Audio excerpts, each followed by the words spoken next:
Piston fan. Their slogan was, "We come to work." That's what Detroit about. That's why they used it. It's a team thing. They won 2 championships, a team. There was no star. No mayor can come in here and be a star. It's a team thing. No governors can come in here and think you can do it by yourself. It's a team thing. You got communities. They got ideas, too. The only thing wrong with Detroit, people have lost hope here. Residents, city workers, so much corruption. They lose hope. But I grew up here. I love this city. I think it can come back.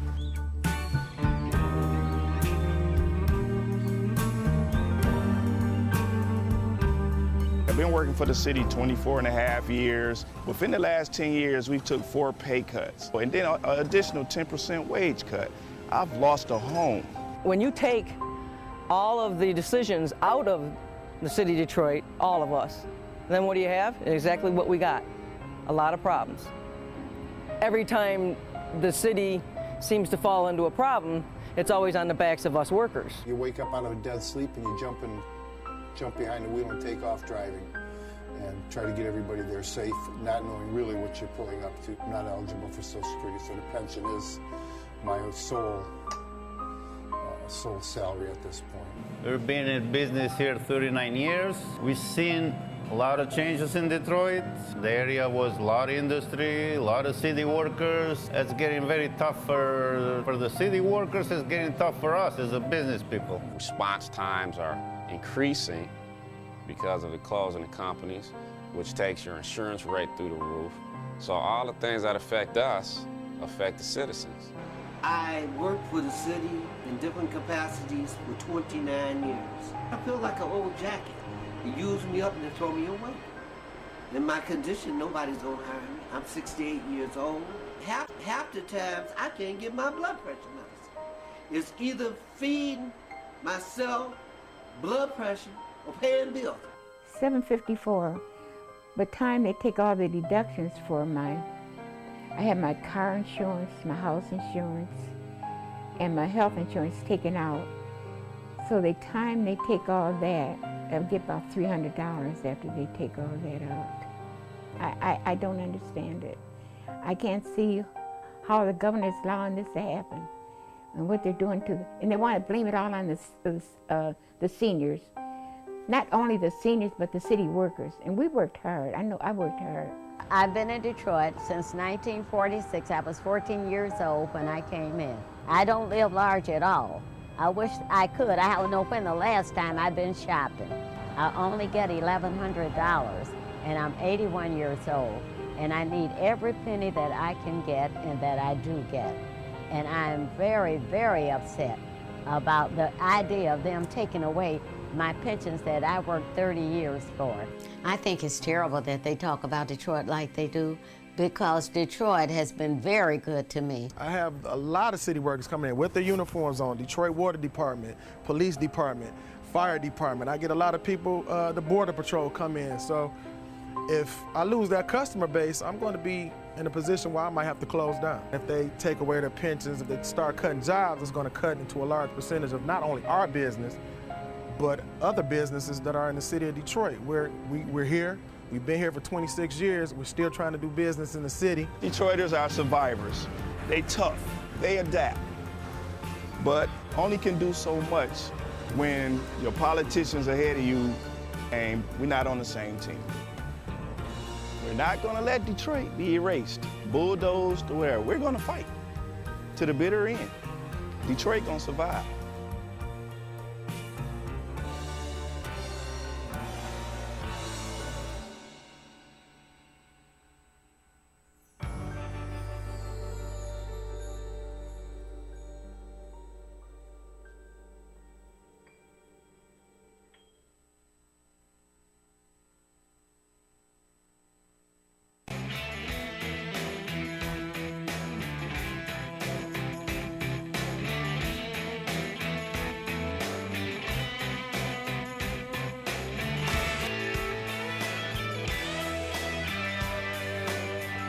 Hey, friends and neighbors, here we go on Thursday. Right, Thursday, April 23rd. Good to see you today.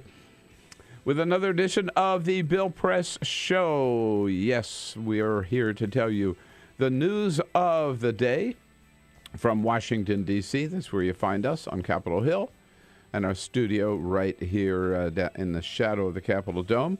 We'll tell you what's going on here in Washington, D.C. A lot of action yesterday. What's happening up in Baltimore? What's happening around the country, around the globe? And then you tell us what you think about it all. 866-55-PRESS. Yesterday, and so we're here with you on Free Speech TV, of course, nationwide and worldwide, on our video stream, TawkrTV. Excuse me. Yesterday, action here in Washington, D.C. The Senate Finance Committee, late last night, approved a fast-track authority for the President of the United States to be able to make an Asian trade deal without any review from Congress. Congress would just be able to vote up or down on it. Now that goes to the full Senate floor, but the opposition is building in the House, where 85% of Democrats oppose fast-track authority.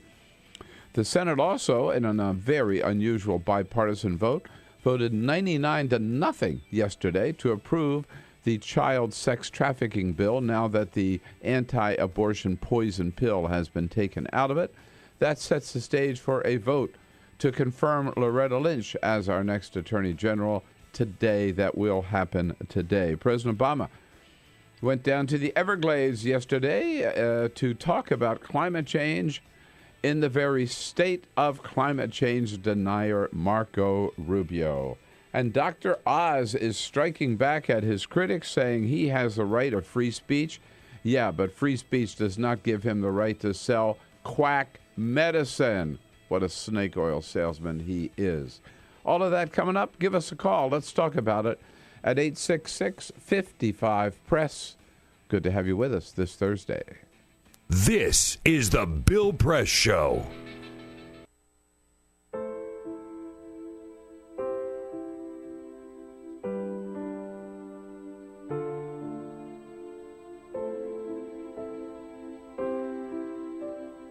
I have run these canyons for 6 million years.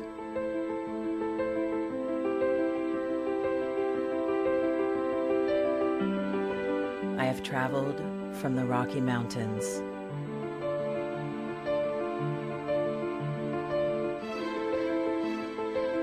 to the deserts, through scorching heat and freezing cold, from the land of the dinosaurs to fields of food.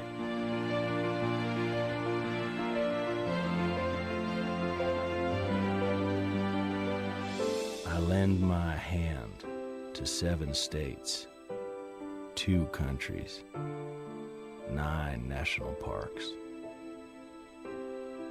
and 36 million people across an arid West.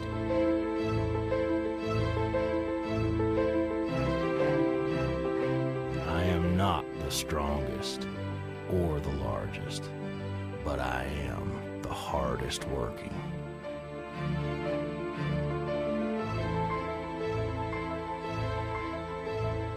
People love me.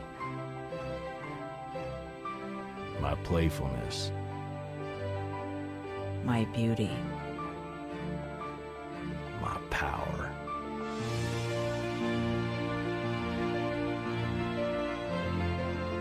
My life.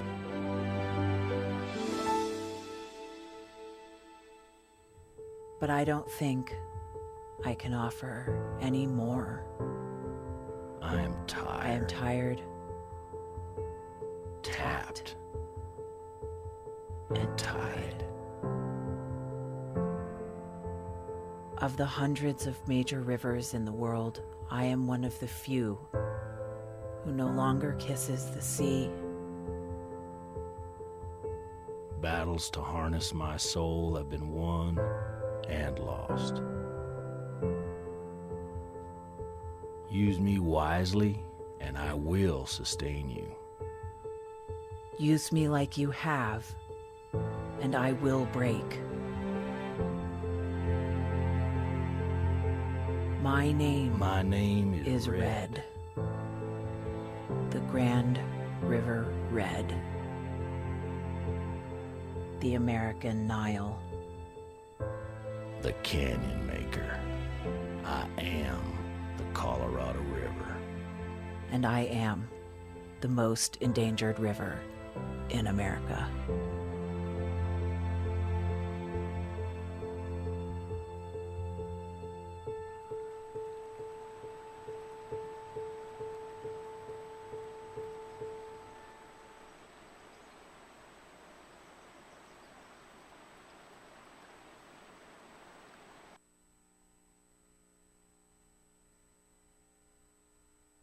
Broadcasting around the nation, on your radio, on your TV, and online. This is The Bill Press Show. Finally, the Senate will vote to confirm Loretta Lynch as our new Attorney General, and they'll do it today. What do you say? Hello, everybody. It's worth celebrating today. On this Thursday, April 23rd, here we go. It is Take Your Sons and Daughters to Work Day, and we've got two of them here in studio with us today. Yes. Indeed. Magnus. I better put it in order of how old they are, right? Gray Ogburn and Magnus Ogburn. Good morning, guys. Good morning. Guys. All right. Great to see you. It's a full house in here today. It's a full house. We're going to have a chance to meet the whole Ogburn family a little later in the program. Boy. Did you leave your daddy home? Where is he? Yeah, maybe you should have left him home. No, he's here. Peter Ogburn and Elisa Murphy, of course. Hey, good morning. Alicia Cruz is here as well. Take your calls, and Cyprian Boulding on the video cam today, as always. And it's good to see all of you wherever you happen to be in this great land of ours. We are here with you all the way from Washington, D.C., our nation's capital, and our studio on Capitol Hill, where we bring you up to date on the news of the day. Believe it or not, there was some action in Washington, D.C. yesterday. Congress finally got off its butt and got something done. We'll tell you, I'll bring you up the latest on what's going on up in Boston as well, and take a look at the situation around the world, particularly a little tense situation over in Yemen. So we got lots to talk about today. And Hillary Clinton has left New Hampshire, so it's Rick Santorum's turn now to creep up to New Hampshire. Man, if I were in New Hampshire, I'd be just enough. Enough. Throw in the towel already. Yeah, give us a break, right? Man, how many town hall meetings can we have with all these candidates? At any rate, wherever it's happening, we are there with you. We'll tell you what's going on. You tell us what it means to you. 866-55-PRESS is our toll-free number. 866-55-77-377. You can also send us your comments on Twitter at BP Show or on Facebook at facebook.com/Bill Press Show. And Peter will be keeping his eye on the social media as we go through the day. So did you guys rouse the kids out this early? Got them up early this morning, man. They were both fast asleep, but they wanted to come in and check out the show, so they're here to help. Make sure you put them to work. Yeah, that's right. We will. One's already sweating. Yeah, good. Make sure they earn their keep today. We have to do the coffee run. That's right. Yeah, maybe a donut run a little bit later. Yeah, no, that's right. But we got a lot going on today. Congressman Peter Welsh from Vermont will be joining us a little bit later. We'll also go up to Boston later in this hour to check on the latest 2 days down now for the penalty phase of the trial of the Boston Marathon bomber, where the defense came up with they tried to explain that obscene gesture made to the surveillance camera, and they came up with a very creative way of trying to explain that away. We'll hear from Holly Bailey a little bit later from Yahoo News, and we'll also have reporter friends in, as we always do, from Politico, and today from Blue Nation Review. And what's up with Joe Biden? We'll get to that. But first, this is the Full Court Press. Just a couple of other stories making news today. We go to Chile, where they're Calbuco volcano has erupted I didn't for the hear that. second time in a day. It's been dormant for half a century. Oh, really? And it has really, really set things, it made real problems for Chile. The first eruption happened yesterday morning, so a thick plume of ash and smoke several kilometers high up into the sky. They've already had to cancel some flights because of it. And again, later yesterday, it erupted again. A state of emergency has been declared after the first eruption. The curfew was enforced overnight. Again, flight cancellations in Chile and Argentina due to this eruption. You know, coming out of there, buddy. oh, I bet. Like last fall when we were at Mount Vesuvius. That's right. Right? And you're up there around the rim of the volcano, and you sort of think, no, how do I want to be here? Because you never know when those babies are going to. Well, actually, you do. They can detect tremors ahead of time, a little activity. But now still, that they know what that means. There's nothing you can do to but stop still, it. no, exactly. Twice in one day, too. That's insane. Yeah, right. Bill, I'm going to tell you this story. I'd rather live with earthquakes than volcanoes. Yeah. I'm going to read you this story, but I don't want you to get any ideas from it. Lucas Finch is a man who lives in Colorado Springs, and he had a lot of problems with his computer. So he did what any level-headed man would do. He took a sledge axe? Well, he took a gun to it. He took the computer out of his house into a back alley, took out a 9mm pistol, and shot the computer to death. You cannot discharge a firearm in the city of Colorado Springs. So the police showed up. I don't blame him at all. I knew you. No, I don't blame him. You would have. That's why there's no gun in the studio. If I had one in the studio right now, this computer would be long dead. I know. It would have holes all through it. I know. So he was given a ticket, and he wanted to make very clear that everybody knew that the ticket was very much worth it. He was happy to pay the ticket. He said it's so worth it to just be done with that computer. In fact, he said, quote, "It was a glorious moment when I killed the computer. Angels sung on high." End quote. Oh, no. Yeah. So that's one way to take you know care what? of the computer. Good for him. Yeah, right? And, the Grateful Dead are doing their final concerts. It's called the Fare Thee Well concerts. No, wait a minute. How many times have we been told the Grateful Dead are doing their... I know. They swear this is it, though. They're going to be doing concerts in Santa Clara, California, and also at Soldier Field in Chicago. 5 shows total, and they all sold out immediately. And a bunch of deadheads and people who wanted to see the show were very upset because the ticket process was glitchy, to say the least. So yesterday they announced they're going to put all of the shows out on pay-per-view. So you can have viewing parties, you can buy them, and you can watch them. So if you want to see the Grateful Dead in their final concert moments, you can do it on pay-per-view. You don't have to caravan. You can just go home and watch your TV. You don't have to deal with the tailgating. you just watch it at home. I'm pretty sure that our son David, who is a verified deadhead, has tickets to the Santa Clara one. So there you go. Yeah, all right. Don't worry about it. Yes, indeed. Hey, I want to start with a look at the today and get your take on something that really bugs me. Okay, and about 2016. So first of all, building up to this, it is kind of amusing, and we've talked a little bit about this before. To me, it's amusing to see the contrast between the Republican side on leading up to 2016 and the Democratic side. All right, so on the Republican side, as we saw last weekend up in New Hampshire, there were 19, count them, Republican candidates who showed up for that National Republican Leadership Conference, and a couple of them weren't even there. So we are up to 21 verifiable, self-declared Republican candidates for president on the Republican side. They all left town, and then Hillary Clinton showed up for the Democrats. So you got 21 over here, and you got 1 over here, right? I mean, obviously, that's a big difference. Republicans have too many candidates, and Democrats don't have enough, in my humble opinion. But that's going to change. Yeah, there will be a couple of other, at least, Democrats people jump in on the Democratic side. You've heard me talk so much about Bernie Sanders. He's an independent. He would run as a Democrat. I'm pretty sure he's going to do it, and I hope he does, from Vermont. Great on the issues. driving President Obama crazy now over the Fast Track Authority. The strongest one when it comes out to speaking about the middle class, or one of the strongest. We'll get that in just a second.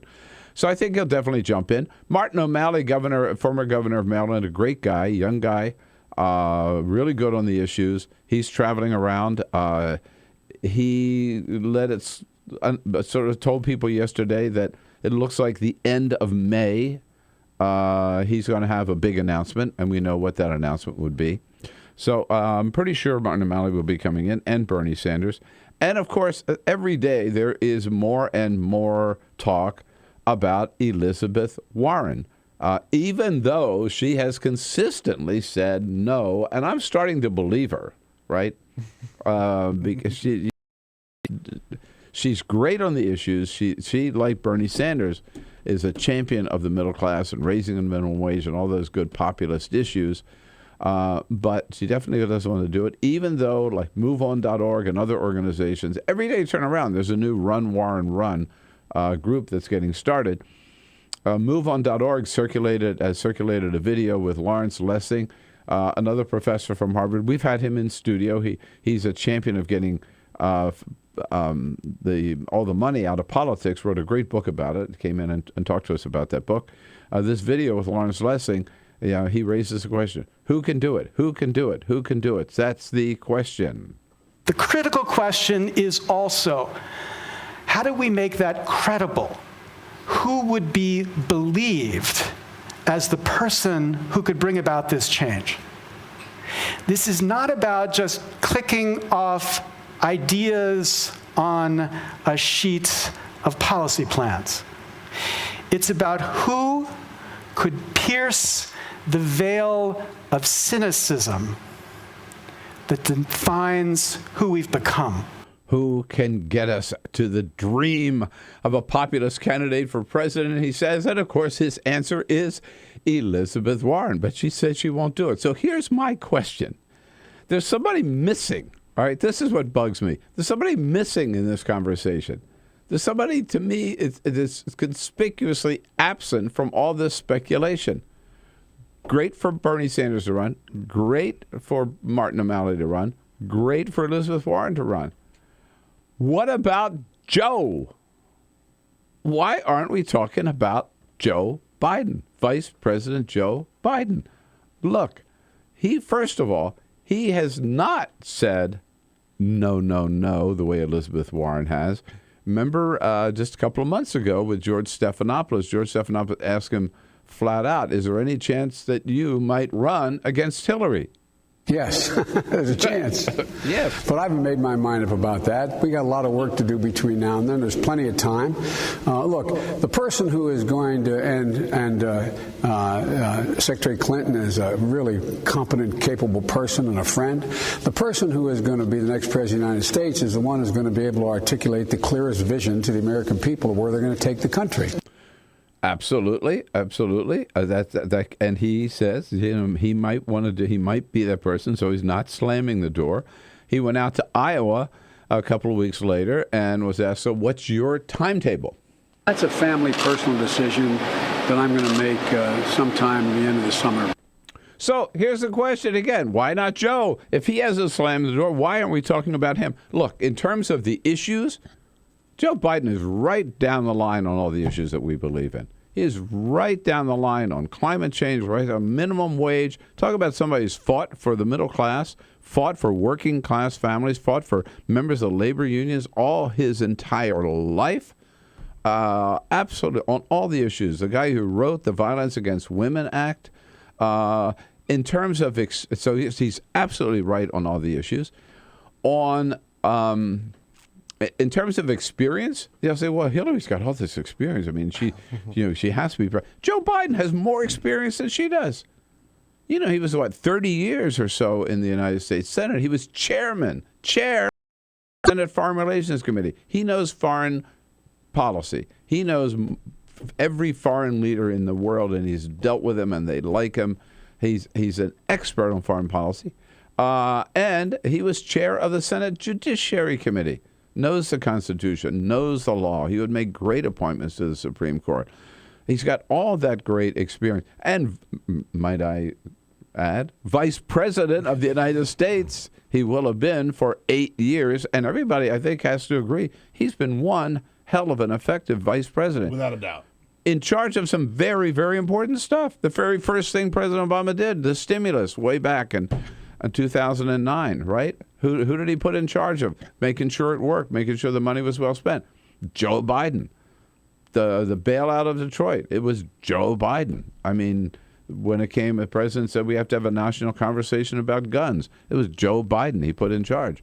You know, he's put him in charge of getting Obamacare passed through the Congress. It was Joe Biden. So extremely effective vice president. And he's got a great life story. You know, when he was elected, he was barely old enough to serve in the Senate. I don't think he was when he was elected, but he was by the time he was sworn in. And then this horrible accident, and his wife and a daughter was killed. His son survived, and then he almost gave up that seat that he had just been elected to. But instead, he stood by his sons. He was sworn in his son's hospital room. And then every night he was in the Senate. He went back to Wilmington, Delaware to be there with his kids. So he's got a great life story. I'm a huge Joe Biden fan. We have to be talking about Joe Biden and persuading Joe Biden to run. Run, Joe, run. So I ask you, why not Joe? Why aren't we talking about Joe Biden? 866-55-PRESS. Let's start talking about Joe. Maybe we can get him to make a move. 866-55-77-377. You tell me, why not Joe? This is the Bill Press Show.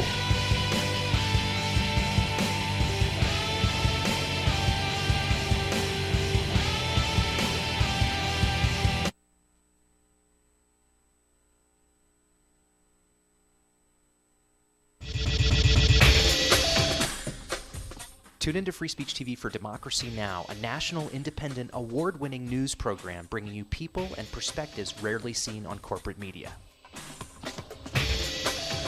Grunt work. Love it, hate it, useful, not useful. Necessary.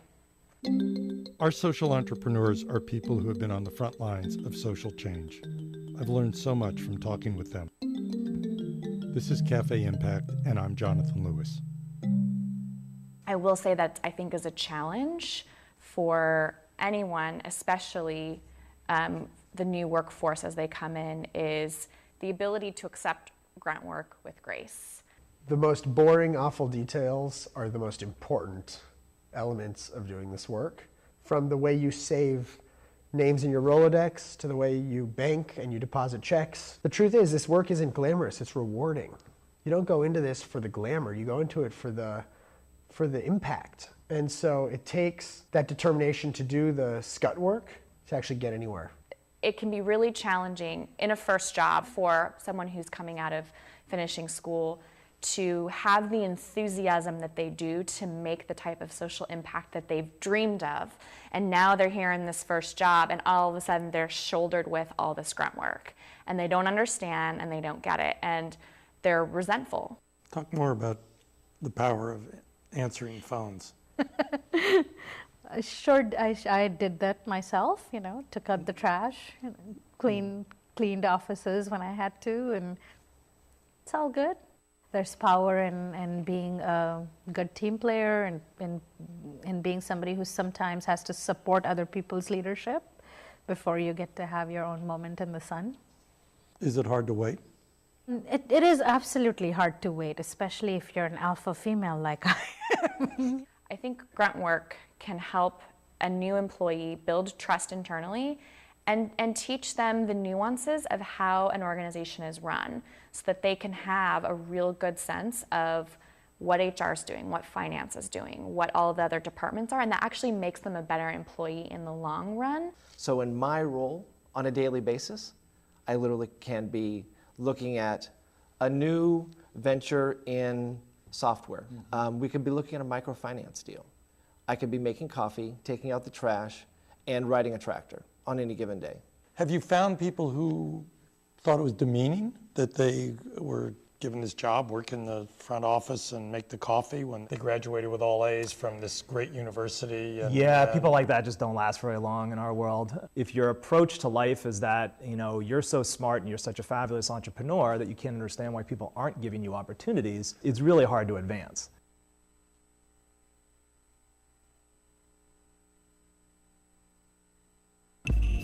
Tune in to Gay USA with hosts Ann Northrup and Andy Hum for in-depth coverage of lesbian, gay, bisexual, and transgender news. Watch Gay USA every week, only on Free Speech TV.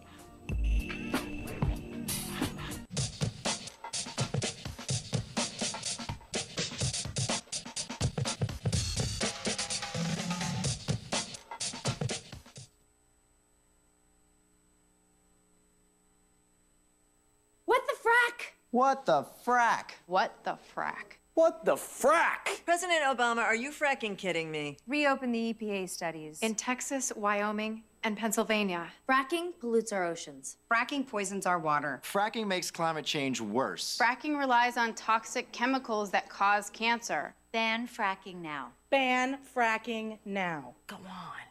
Ban it. Ban fracking now. Please. All right, 26 minutes after the hour, Thursday, April 23rd, and the question is, with all the speculation, every time I hear people talk on the cable or read newspapers about other possible Democrats jumping into 2016, and I must admit, we're guilty here as well. Sometimes I look back at a conversation we've had here or a guest we've had, and we're talking about the Democratic side, and I realize I never talked about Joe. I never asked about Joe Biden. Why not? I mean, he is should be an obvious front runner for this, right? Sure, yeah. Remember back in, when in 2000, everybody's of course Al Gore's going to run. Of course, he's been vice president. He was the senator. Of course he's going to run. And they're not saying that about Joe. But why not? He is great. Ruthie is up in Troop, Pennsylvania. Ruthie, what do you say? Yes, Bill, I agree with you 100%. I think Joe Biden and Elizabeth Warren for vice president. You talk about a great ticket. Yeah, yes. Right. The other thing, Ruthie, is some people might say Joe Biden is too old. I don't know. What, he's 67 maybe now or so? Maybe he's a little older than that. We ought to check. But I'll tell you, whatever he is, he's a healthy, vigorous 70, or I don't think he's 72. 72. All right. Healthy, vigorous 72. You got, when you see Joe Biden, right, you don't think of somebody who's I don't think at the end of his career. I don't think of him the same way I think of, say, John McCain when he was running for president. Hello. Yeah, for sure. Yeah. Right. And the other thing is, I know some people might say, well, we'll talk about his bloopers a little bit later. Let's get. You know what, Tom? Going to ask you to hold because we're right up against the clock. I don't want to cut you short. More calls coming up on the other side here. The half hour about Joe Biden. 866-55-PRESS. So let me just say, people say, "Oh well, he's always making bloopers." You know what? I think people understand this is just Joe being Joe.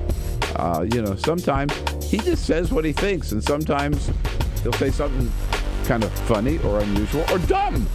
But, that's just Joe. That's who he is. I love him just the way he is. This is the Bill Press Show. This is my computer. This is your computer. Let's go on the internet. Let's go. Click it. Yes. Okay. I cursor in between the R and the E. If I see dot, I want you to just push the period. She's going to love me all over again. That's it. Jamaica, here you come. Here we go. Good job. Thank you. Thank you. And I did it by myself. Feel smarter. So, I'm kind of new here, but I've noticed a trend. My human does this funny thing where she goes around and gets all my toys, and then she hides them in that basket by the door. But it's always the same basket, and it's always in the same place. And then she acts so surprised when I find them, but she's putting them in the same basket again. It's like, hello, that's where you put it last time. You were the worst at hide and go seek.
So, same time next week? Well, of course. Put away a few bucks, feel like $1 million. For free tips to help you save, go to Feed the Pig.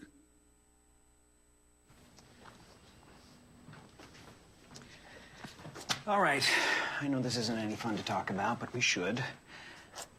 Okay. So who's going to do what? I'll pack the dead batteries. Great. I'll only put what I don't need into a duffel bag. Perfect. That's totally unhelpful. No problem. Meanwhile, I will try to comfort everyone by speaking in a calm voice. And I'll try to get the generator going without any gas. Oh, let's not forget the cell phones, which probably won't work. Right.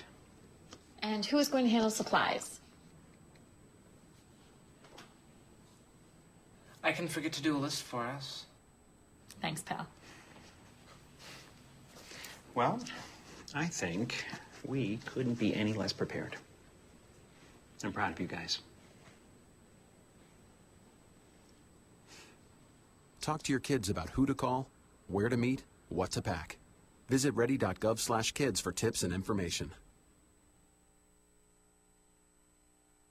Hey, thanks for stopping by. You know, I followed your character since the first episode. I'm a big fan, big fan. Thank you. And listen, your storyline, it makes for incredible TV drama. Thing is, your drug use is very adult content. Too adult for the kids. So I'm gonna have to block you. Oh, man. Yeah. Well, have a good one. You're a nice lady.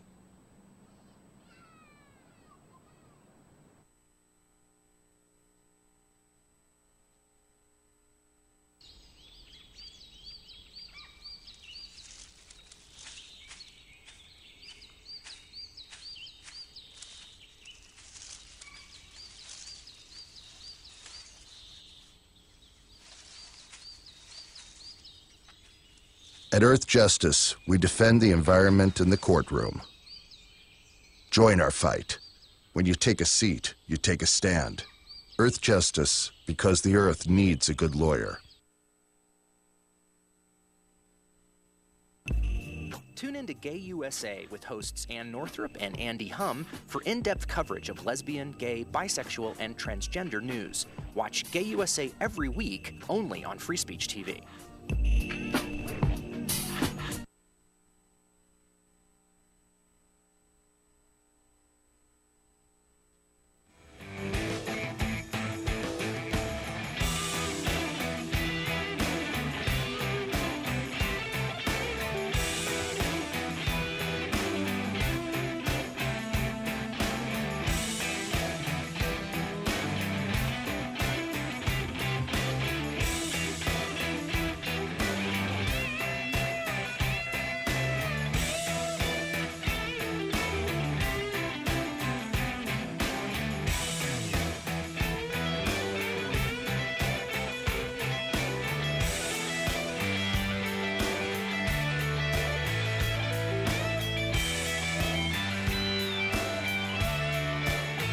All right, 34 minutes after the hour. Every time I talk about Bernie Sanders or Martin O'Malley, and now Joe Biden, I mean, some people are going to say, oh, you're bashing Hillary. You just don't like Hillary. I love Hillary Clinton. I think she'd make a great president.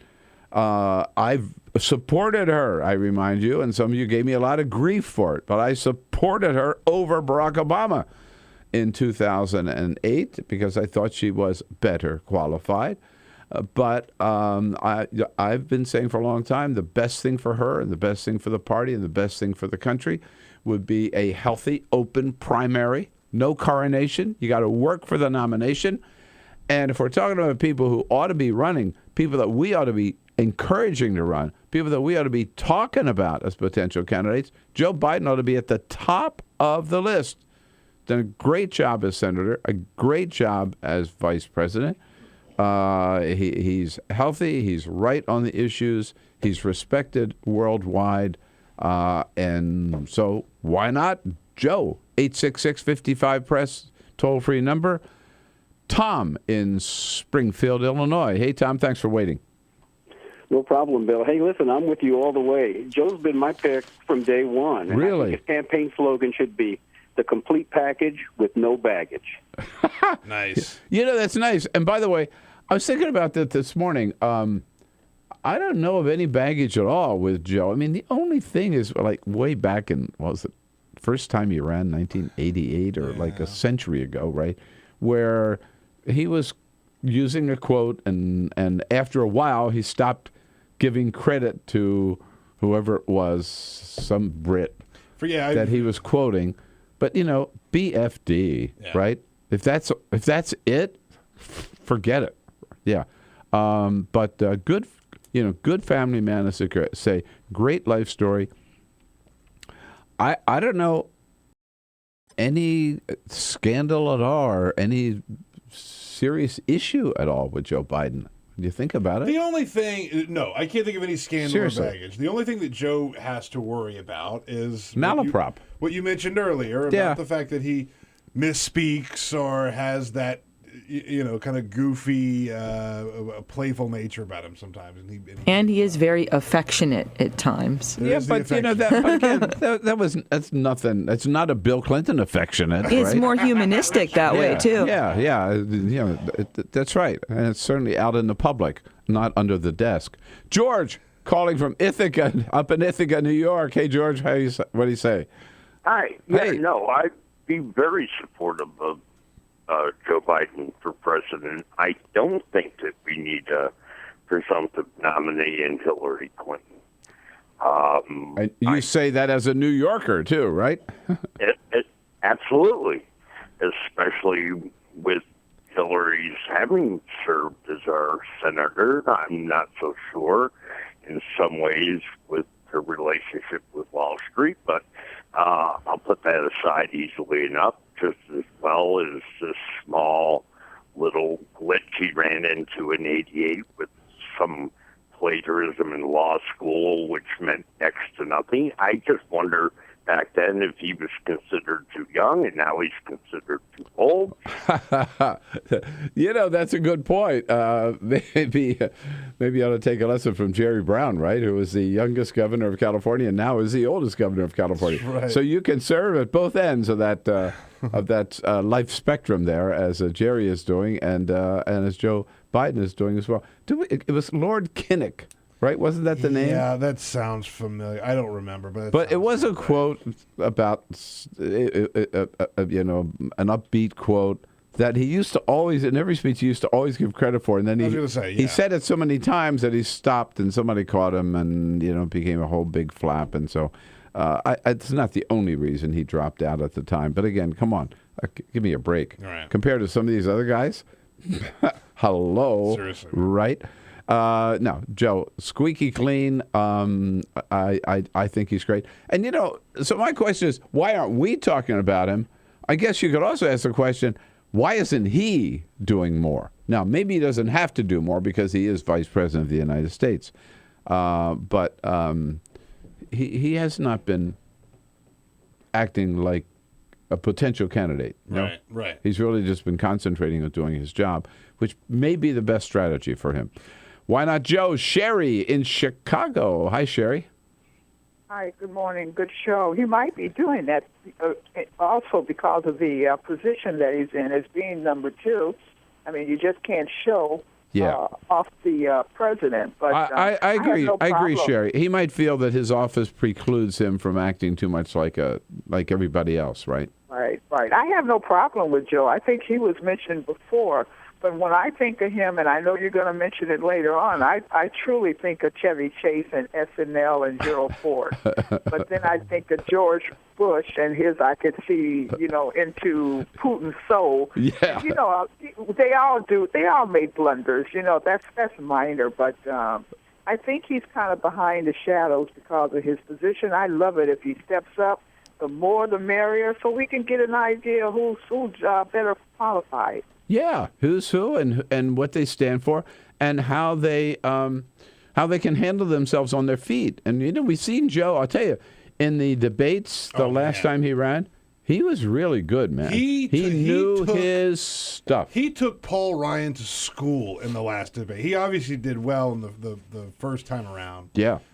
But this last election, he put on a master class in front of Paul Ryan, who clearly had no idea what he was talking about on some of the issues. And Biden just took him to town. And let me tell you something else. he is a great one-on-one campaigner. I've been around Biden many times in many different. Look, we're from Delaware together, so Delaware's not that big a state. Right. I've known him a long time. Every time I see him, I tell him his only problem is he went to the wrong high school in Delaware. He should have gone to Salesianum, where I went. Instead, he went to Archmere. But he he is a great one-on-one campaigner. Loves people. He's almost Clinton-esque in that respect, right? So that's very important in a state like Iowa and New Hampshire, where they want you to be out there among the folks and showing you can identify with them. Yeah, that's a real strength of his. Out in Santa Fe, New Mexico. Hello, Karen. Good to talk to you. Joe. Hey. Thanks for taking my call. It's a BFD. Go, Joe, go. And I've been up all night, and I'm telling you, thanks for waking me up, though. Well, Karen, good for you. What are you doing up all night? Oh, well, I do this every now and then. I'm a night owl. Oh. And, yeah, is that okay? Yeah, that's fine. Yeah. Okay. As long as we're part of your night. That's right. Yeah, and I used to watch you on other channels, and now you're on this channel that I get. Thank you. But, I say thank you for waking me up, because I've never wanted to vote for Hillary. I never did. And I wouldn't vote for her unless she gets more onto the women's cause. And Joe Biden's always been there. Absolutely. For women. Yeah. And I think people take him as a joke, and that's unfortunate.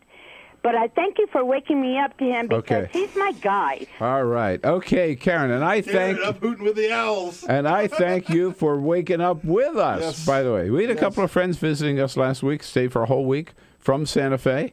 And, they're watching out there on Free Speech TV in Santa Fe. So it's nice to know they're not nice to know Karen joins them as well. They should have little watch parties maybe in Santa Fe. One final comment here on Joe. Why not Joe? Let's get serious. And every time we talk about 2016, let's get Joe Biden up front. John is calling from Birchwood, Wisconsin. Hello, John.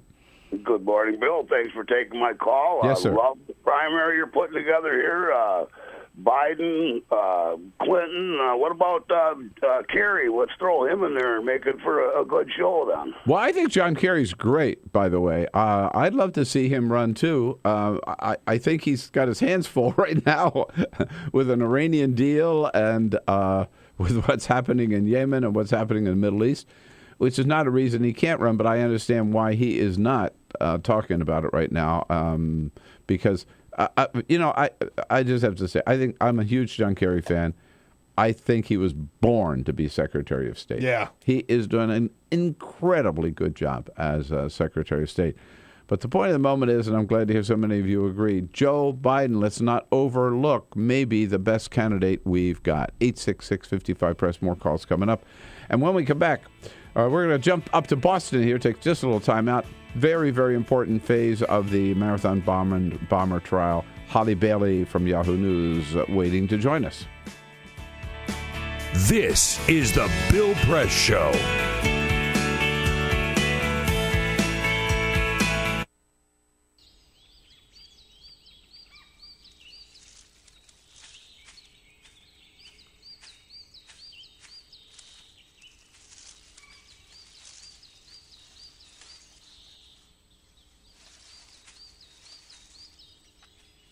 At Earth Justice, we defend the environment in the courtroom. Join our fight. When you take a seat, you take a stand. Earth Justice, because the Earth needs a good lawyer.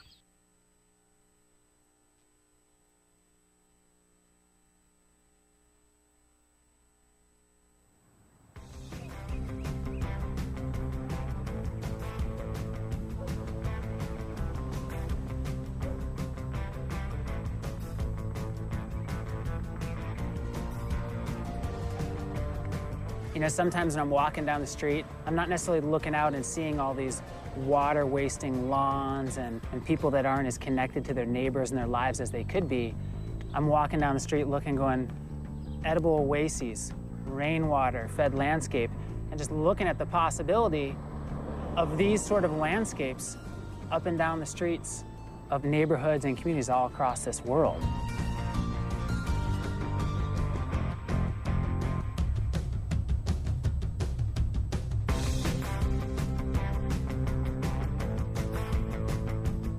small actions do ripple, and they add up, and they have a cumulative impact. And so when you're building upon your small mindful actions, you have the confidence and the ability to take on something a little bit greater. So that could be nice. This, in the context of where we're at as a planet with climate change and these really big issues, and people that are more disconnected and less skilled than ever, it becomes even more amazing and powerful how much of a solution this is to design these ecological gardens and to come together with shared vision and shared voice. There's never been a time where your choices have mattered more. Doing something as simple as us transforming a landscape creates a model that anybody could look at far and wide, and you're sharing food and connecting and building skills together in your own neighborhood. It's a richer way to live in normal times, but in the new normal of climate change and erratic weather and economic upheaval, it becomes essential. Whether it's me, you, Gandhi, Che, MLK, Willy Wonka, whoever, past, present, or future, the power of our daily actions is all that we have. And like our community said, give me a place to stand and a lever long enough and I'll move the world. And that's what those simple actions do. They move the world every day.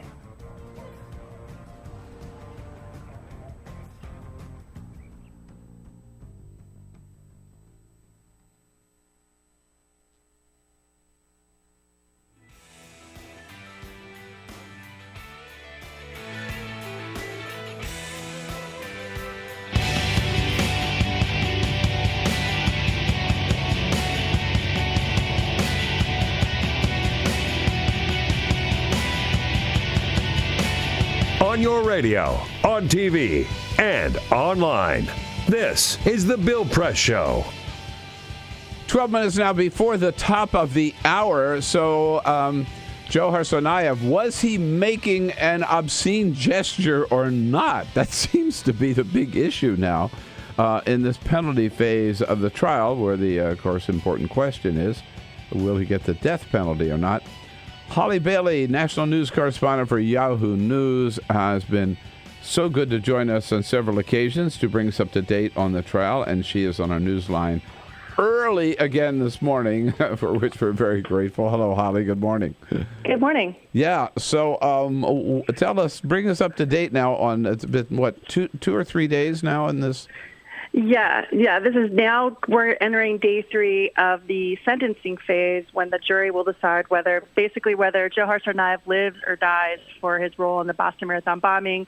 As your listeners recall, he was convicted earlier this month of all 30 charges related to the bombing. So this is the same jury deciding this now. And so we began on Tuesday, and the big sort of bombshell thing that happened on Tuesday was the government, the prosecutor in her opening statement basically said, she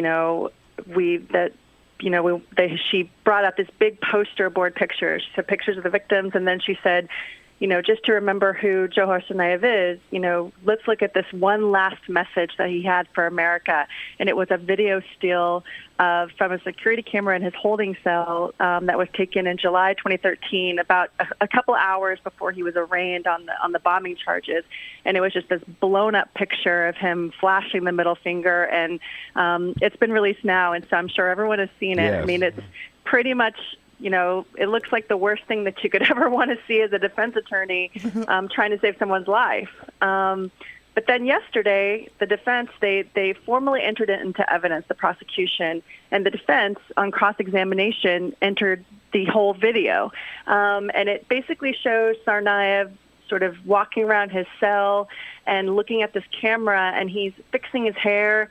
And the defense attorney pointed out that the cover of the camera is basically a mirror. Mm-hmm. And so she was trying to argue that he was, just this, sort of preening, and then, but you do... Primping, and yeah. Yeah, he was, and you definitely do see him, fixing his hair. And yeah, I saw the video. I mean, he is. I mean, he's like, like if he's going out... He knows he's knows like he's going to be in public or something, and so he's making sure his hair looks good. And then he looks at his image and gives a V sign first, right? And then flips the bird. Right. He gives a V sign and then flips the bird and then climbs back down again. And it's just, he sort of just sits there calmly in his cell. And so it sort of undermined this argument that the government initially made. You know, and the government says, I mean, is arguing this is good for them, but it's at the same time, you know, they had implied that this was just some sort of a defiant move on his part, you know, and one last message from this unrepentant terrorist. But it really kind of, the defense, the whole video sort of took the sting out of all that. Now, how long, and meanwhile, the prosecution has been bringing witnesses, victims, I should say, back to the trial, I guess, to reinforce the damage that was done and reinforce her call for the death penalty. Right, and it's basically sort of a replay of what the early days of the trial were, where it's just victims on the stand telling these agonizing stories of how their lives were disrupted and how their lives are still disrupted. I mean, yesterday we heard from a guy that still has a BB embedded in his brain, and he said, you know, I'm worried I'm going to die early because of this, and just talked about, and he can't see out of one eye, and he told this agonizing story about, you know, thinking that his wife was dead and she thought he was dead. Right. And then he was followed on the stand by Adrienne Davis, who was pretty famous, I think. She was a dancer and had one of her legs amputated below the knee.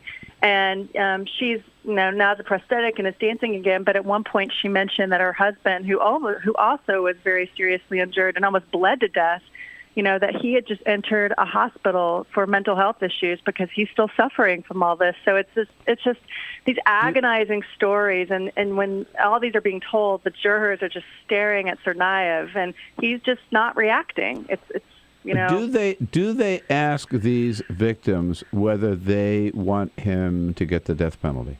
No, they do not. And the reason they don't is because it's not admissible in court. I mean, and that's actually a very big story. Last week, the family of Martin Richard, the 8-year-old victim, the youngest victim, and who has really been the sort of picture of the government's case in the guilt phase. I mean, they showed his clothes and they showed jurors, you know, his autopsy photos, and have just really hammered in that Johar Tsarnaev was standing right behind him, and they argued that he deliberately put the bomb behind this family. The family came out and said, you know, we want this to be over. Why can't, you know, the government just accept a plea deal, which is what the defense has really been pushing for behind the scenes. But the government is still pressing forward. And interestingly, Denise Richard, Martin Richard's mother, had been expected to testify in the sentencing phase, but the government's wrapping up its case today, and it does not look like she's going to take the stand. So will the defense put victims on who say we don't believe he should get the death penalty? Can they do that? They can call those witnesses, but technically they can't say on the stand whether they support the death penalty or not because it's not admissible.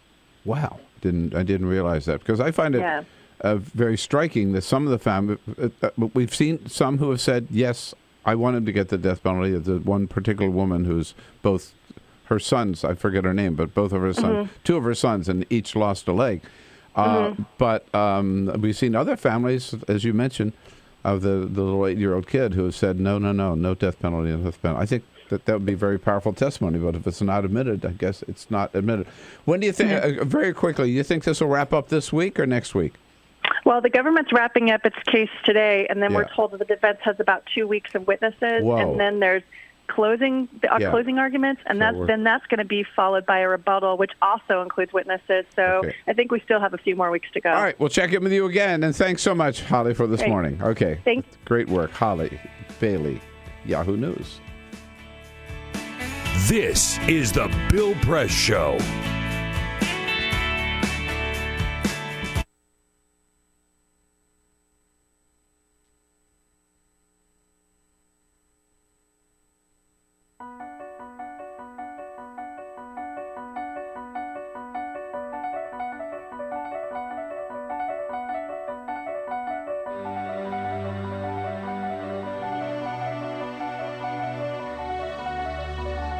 The most important issue on this planet right now is to protect and conserve biodiversity in the world's oceans.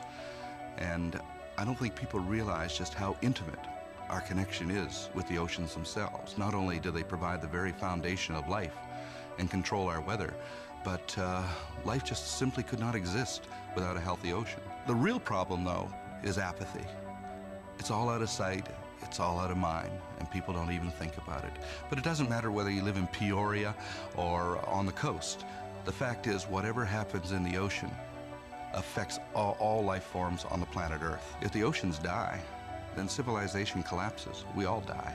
We cannot live on this planet without the oceans. This is, in fact, not the planet Earth. It's the planet ocean, but because we're a land-dwelling species, we refer to it as Earth. But it is the planet ocean, and the oceans are the heart and the foundation of all life on the planet.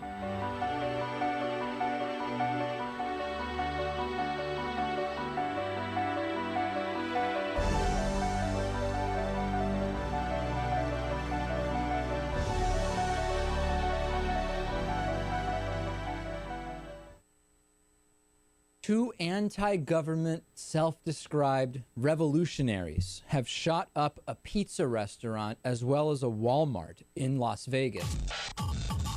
The internationally syndicated political series, The David Pakman Show, provides progressive talk, analysis, and interviews with the nation's youngest radio and television host, David Pakman. Find out more and catch up on all the latest episodes by visiting our website at freespeech.org.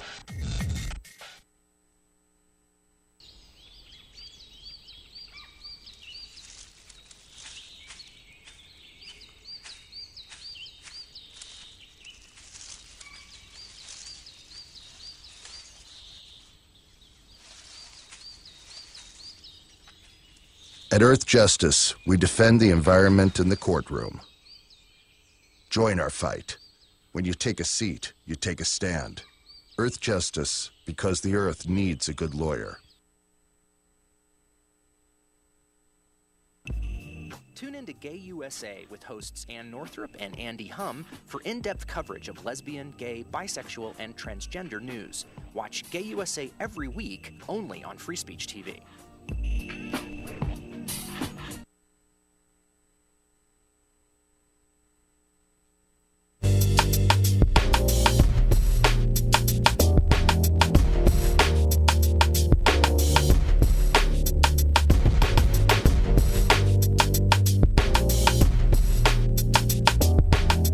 In the next hour, Lauren French joins us from Politico, talk about Loretta Lynch's big vote today, and then Congressman Peter Welsh from Vermont coming up. So stay tuned here on this Thursday, April 23rd. This is the Bill Press Show.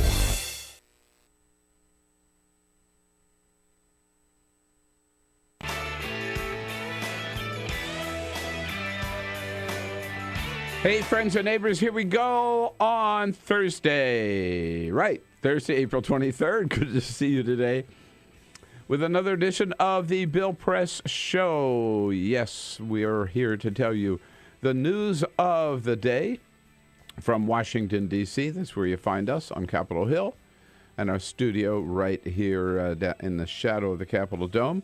We'll tell you what's going on here in Washington, D.C. A lot of action yesterday. What's happening up in Baltimore? What's happening around the country, around the globe? And then you tell us what you think about it all. 866-55-PRESS. Yesterday, and so we're here with you on Free Speech TV, of course, nationwide and worldwide, on our video stream, TawkrTV. Excuse me. Yesterday, action here in Washington, D.C. The Senate Finance Committee, late last night, approved fast-track authority for the President of the United States to be able to make an Asian trade deal without any review from Congress. Congress would just be able to vote up or down on it. Now that goes to the full Senate floor, but the opposition is building in the House, where 85% of Democrats oppose fast-track authority. The Senate also, in a very unusual bipartisan vote, voted 99-0 yesterday to approve the child sex trafficking bill now that the anti-abortion poison pill has been taken out of it.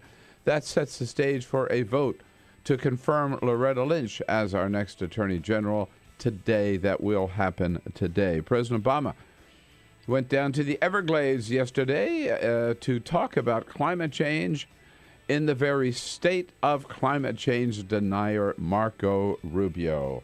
And Dr. Oz is striking back at his critics, saying he has the right of free speech. Yeah, but free speech does not give him the right to sell quack medicine. What a snake oil salesman he is. All of that coming up. Give us a call. Let's talk about it.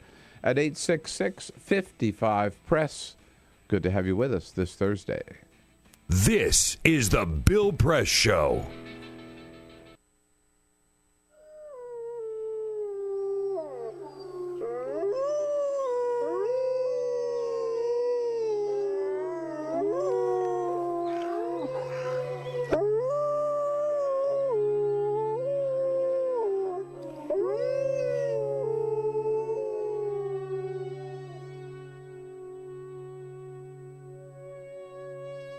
One of the most exciting scientific findings of the past half-century has been the discovery of widespread trophic cascades.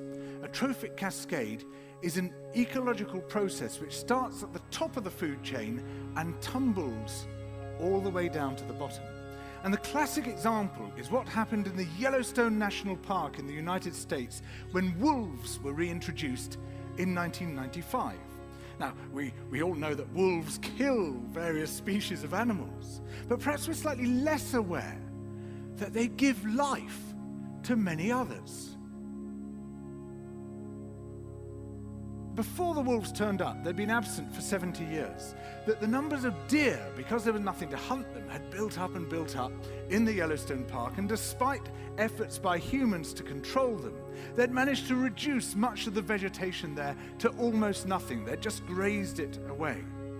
But as soon as the wolves arrived, even though they were few in number, they started to have the most remarkable effects. First, of course, they killed some of the deer, but that wasn't the major thing. Much more significantly, they radically changed the behavior of the deer. The deer started avoiding certain parts of the park, the places where they could be trapped most easily, particularly the valleys and the gorges. And immediately those places started to regenerate. In some areas, the height of the trees quintupled in just 6 years. Bare valley sides quickly became forests of aspen and willow and cottonwood. And as soon as that happened, the birds started moving in. The number of songbirds and migratory birds started to increase greatly. The number of beavers started to increase because beavers like to eat the trees. And beavers, like wolves, are ecosystem engineers. They create niches for other species.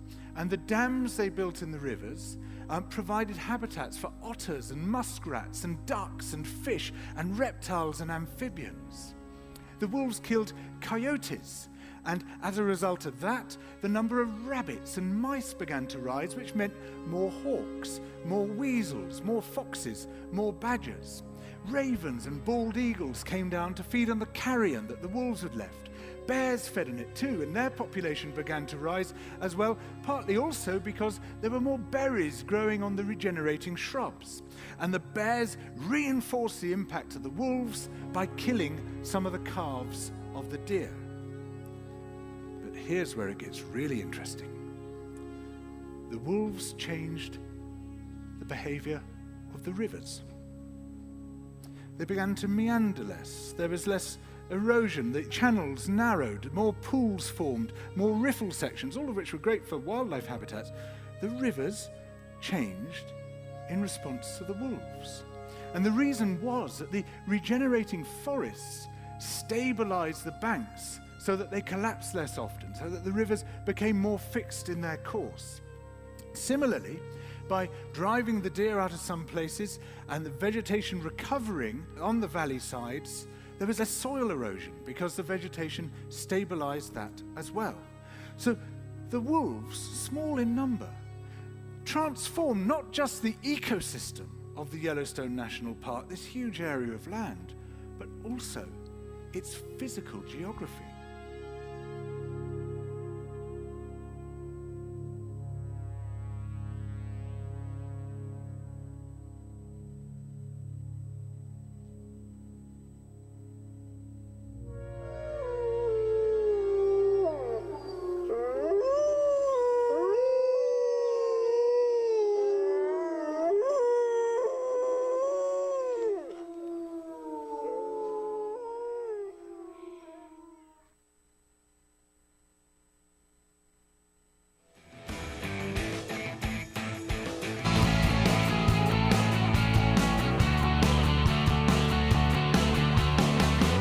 broadcasting around the nation, on your radio, on your TV, and online. This is The Bill Press Show. Finally. Yeah. Yes. Finally today, Loretta Lynch will be confirmed as the next Attorney General of the United States. You see, Congress can get something done if you only give them like a year to do it.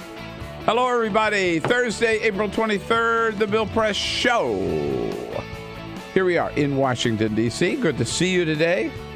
You are looking good, and it's good to be with you on your local progressive talk radio station nationwide. It's good to be with you nationwide, coast to coast, on Free Speech TV as well, and on TawkrTV. Anywhere on the planet, you can tune in your electronic device. Just go to youtube.com/TawkrTV, TAWKRTV, and thank you for being with us. A lot going on today, a lot going on yesterday to talk about today, both here in Washington, up in Boston, around the country, around the globe. President Obama going down to the Everglades to talk climate change and the backyard of climate change denier Marco Rubio. That trip was well chosen, you bet. Second day, today will be day 3 of the penalty phase of the Boston Marathon bombers. We just heard from Holly Bailey from Yahoo News. The government will rest its case today. Its case that Johar Tsarnaev should be given the death penalty. And a tense situation still in Yemen, where American warships now off the coast for the purpose of intercepting any effort by Iran to ship weapons to the rebels called the Houthis in Yemen. So we're on top of it. Wherever it's happening, we'll tell you what's going on. You tell us what you think about it. 866-55-PRESS is the place to call. You can send us your comments on Twitter at BP Show or on Facebook at facebook.com/BillPressShow. First Lady had a little. Today is take your kids to work day. It sure is. Yes, and Peter is celebrating, so we are proud to welcome to the studio today the young Mr. Gray Ogburn and Mr. Magnus Ogburn.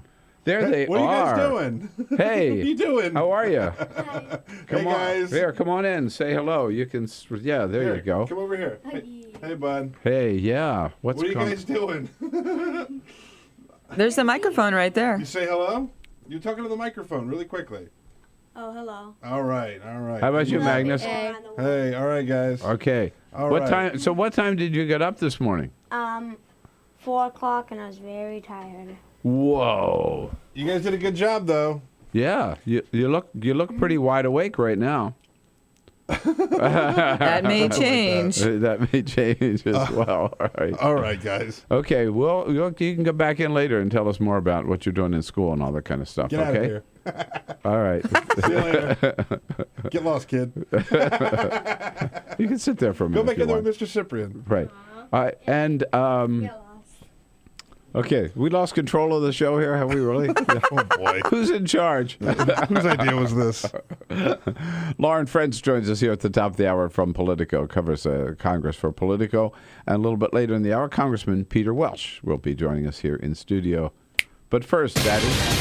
This is the Full Court Press. All right, just a couple of other stories making news. Some sad news, Bill. We go to Burlington, Vermont, where we said farewell to Mary Doyle Keefe. Does that name mean anything to you? Not to me. Well, she probably doesn't to a lot of people, but she's better known as Rosie the Riveter. She's the woman who posed as Rosie the Riveter. She passed away.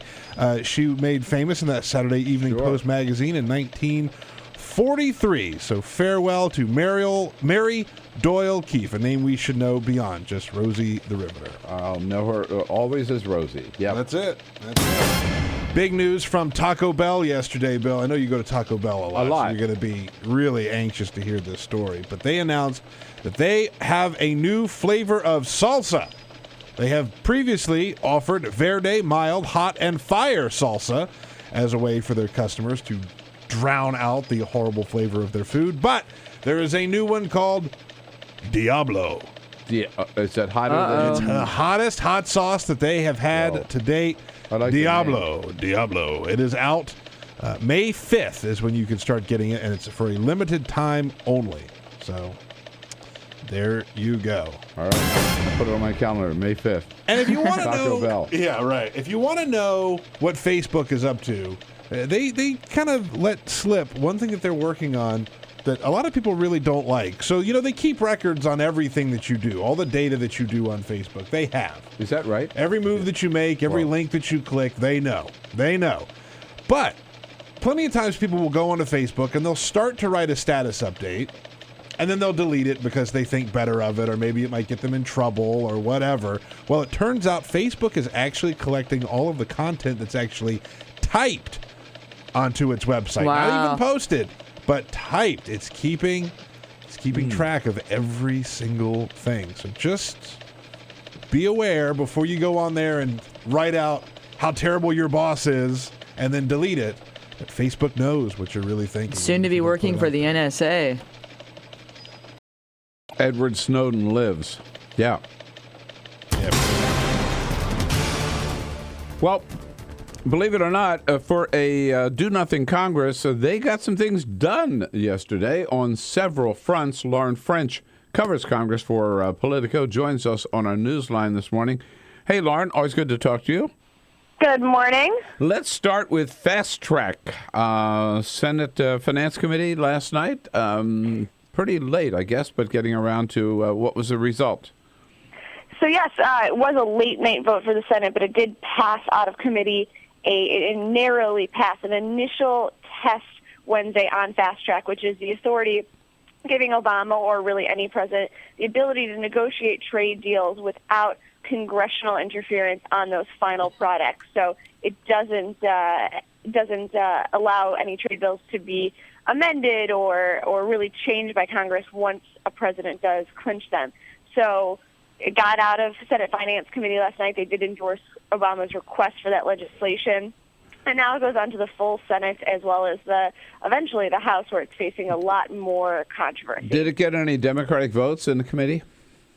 That I don't know off the top of my head. The committee, it was actually 26, so yes, it did get some Democratic votes. Democratic votes were there. The only Republican voting no was Senator Richard Burr of North Carolina. Just wanted to pull up the vote count before I answered that question. Yeah, okay. I know that obviously this has become a source of great controversy. President Obama the other day saying Elizabeth Warren was dead wrong to oppose it. Elizabeth Warren flashed back yesterday and said, well, if President Obama says I don't have my facts right about what's in the deal, then release the deal, make it public so we can all read it, right? So this is going back and forth. And now, has there been a Senate floor vote scheduled on Fast Track yet? Do you know? That'll go forward as the House. Really, the next move is in the House and the Ways and Means Committee, which is going to take up a similar Fast Track legislation. That's going to obviously face a lot more controversy because Democrats in the House, while Senator Warren kind of leading the charge here, Senator Levin in the House is also kind of as equally opposed to this Fast Track bill. So it's going to be very interesting to see how this goes forward. Levin has put out a new version of Fast Track. He opposes Obama's version, but Levin's version got the endorsement of Nancy Pelosi, who has been kind of very tepid on trade issues. She keeps saying she wants to get her conference towards a path towards yes. So this Levin compromise will be something to watch, because do Democrats rally behind that, or do they eventually support, or at least do enough Democrats eventually support the Obama-endorsed version to pass it out of the Ways and Means Committee and then on to the House, where both the House and the Senate would take it up. Right. And Larry Cohen, president of the Communication Workers of America, was here in studio with us yesterday. He said that 85% now of House Democrats are on the record as opposing the Obama Republicans / Obama version of Fast Track. So it's going to be a lot, as you point out, it's going to be a lot tougher in the House. Now, then something very unusual happened yesterday in the Senate, a 99-0 vote on behalf of the sex trafficking legislation. Yes, this has been that ongoing saga over the Hyde Amendment in the Fast Track legislation, which has held up Loretta Lynch's nomination for months now. Finally, Mitch McConnell, Harry Reid have reached a deal to pass that anti-sex trafficking bill, which really does clear the way for Loretta Lynch's nomination. They took the poison pill out of it, right? They did. It was a compromise. So this has been, again, this is the whole, Democrats saying they didn't read the original bill that had the Hyde Amendment, which does restrict money for abortion access in it, and this very, very strange, only Washington, D.C. saga. But it kept holding up because Republicans wanted to vote on the original bill with the Hyde Amendment, and that was holding up Loretta Lynch's nomination because Mitch McConnell said, we're not going to move on to Loretta Lynch until we get this trafficking saga out of the way. That did happen last night after both sides kind of made a compromise, and it was a 99-0 vote. Ted Cruz was missing in action, right? He was the one who didn't vote. Yes, correct. So obviously, tough vote for any presidential Republican candidate, but he was not there, which is not out of you can see why he would want to skip that vote. Now, so as you point out, this supposedly, at least in theory, paves the way for a vote finally on Loretta Lynch. When will that happen? That's going to happen today. So the Senate is going to do that vote this afternoon, preparing. It's been long in the works. She is expected to be confirmed with just slight Republican support from about 5 Republican senators, and that will end what has been about more than 3 months of a hold for her, one of the longest holds any Attorney General nominee has ever faced in the history of the position. So that'll eventually end. Eric Holder will be leaving office, and Loretta Lynch more than likely will be accepting and getting into office and to the Attorney General's role today. Do they have to vote usually they vote to vote, right? They vote to move forward, and then they actually have the vote itself. Will that be the same thing with the Loretta Lynch today? 2 votes, not 1? Yeah, it'll go through regular order in the Senate. Mm-hmm. Okay. Now, I would imagine, as you point out, once she is confirmed by the Senate, there's nothing standing in her way. I would imagine she'd be sworn in maybe by the end of the day or tomorrow so she can get on the job, right? You could see that happening. Eric Holder is very eager to leave his position. Loretta Lynch has been waiting for months to get into that position. So you could see both Loretta Lynch, Eric Holder, and President Barack Obama moving very quickly on her confirmation. On another front, in the Senate, it was interesting today. I mean, there's a real open warfare now between Rand Paul and John McCain and Lindsey Graham over foreign policy. Well, these are 3 senators who have vastly different approaches to foreign policy, and 3 senators who don't always get along very well. So you had Lindsey Graham really criticizing Senator Rand Paul's position as being backward and from a different age. John McCain, obviously one of the most premier, most respected, talked about, and involved senators on U.S. foreign policy. So he's weighing in. Obviously ran for president, so he's going to talk about everyone else who is running for president and their foreign policy. That's his kind of role as one of the senior Republicans in the Senate. But this is, a continuation of a fight. When you have so many senators on the Republican side running for president, you are going to see this kind of spring up again and again. Right now it's on foreign policy. You can see it. It'll likely spring up on immigration. It's going to spring up on health care because they have to differentiate themselves in some way to Republican voters for this primary. So you're going to see these senators using their posts over and over again to kind of bash one another's positions. Yeah, it got kind of ugly yesterday. Lindsey Graham and John McCain both said that Rand Paul would be the worst possible candidate for president, and Rand Paul accused them of being puppets for Barack Obama's foreign policy. I mean, it must make for some interesting times around the halls of the Senate. Senate lunch must be really comfortable. Yeah, I'll bet. Okay.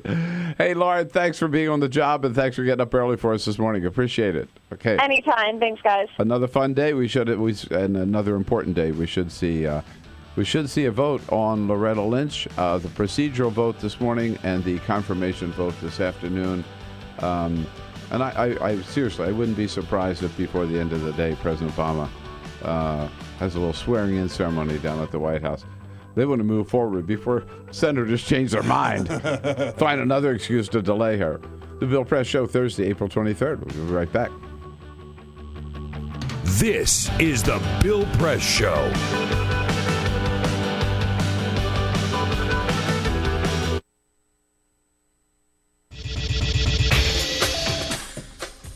Tune into Free Speech TV for Democracy Now!, a national, independent, award-winning news program bringing you people and perspectives rarely seen on corporate media. Grunt work. Love it, hate it, useful, not useful. Necessary. Our social entrepreneurs are people who have been on the front lines of social change. I've learned so much from talking with them. This is Cafe Impact, and I'm Jonathan Lewis. I will say that I think is a challenge for anyone, especially the new workforce as they come in, is the ability to accept grunt work with grace. The most boring, awful details are the most important elements of doing this work. From the way you save names in your Rolodex to the way you bank and you deposit checks. The truth is, this work isn't glamorous, it's rewarding. You don't go into this for the glamour, you go into it for the impact. And so it takes that determination to do the scut work to actually get anywhere. It can be really challenging in a first job for someone who's coming out of finishing school to have the enthusiasm that they do to make the type of social impact that they've dreamed of. And now they're here in this first job and all of a sudden they're shouldered with all this grunt work. And they don't understand and they don't get it and they're resentful. Talk more about the power of answering phones. Sure, I did that myself, took out the trash, cleaned offices when I had to, and it's all good. There's power in being a good team player and in being somebody who sometimes has to support other people's leadership before you get to have your own moment in the sun. Is it hard to wait? It is absolutely hard to wait, especially if you're an alpha female like I am. I think grunt work can help a new employee build trust internally and teach them the nuances of how an organization is run so that they can have a real good sense of what HR is doing, what finance is doing, what all the other departments are, and that actually makes them a better employee in the long run. So in my role on a daily basis, I literally can be looking at a new venture in software. We could be looking at a microfinance deal.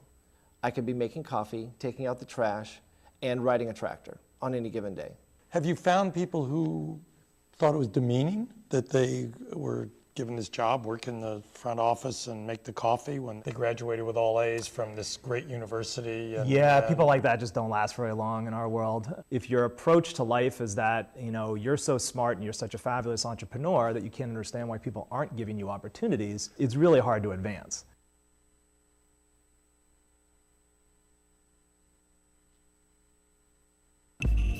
Tune in to Gay USA with hosts Ann Northrup and Andy Hum for in-depth coverage of lesbian, gay, bisexual, and transgender news. Watch Gay USA every week, only on Free Speech TV.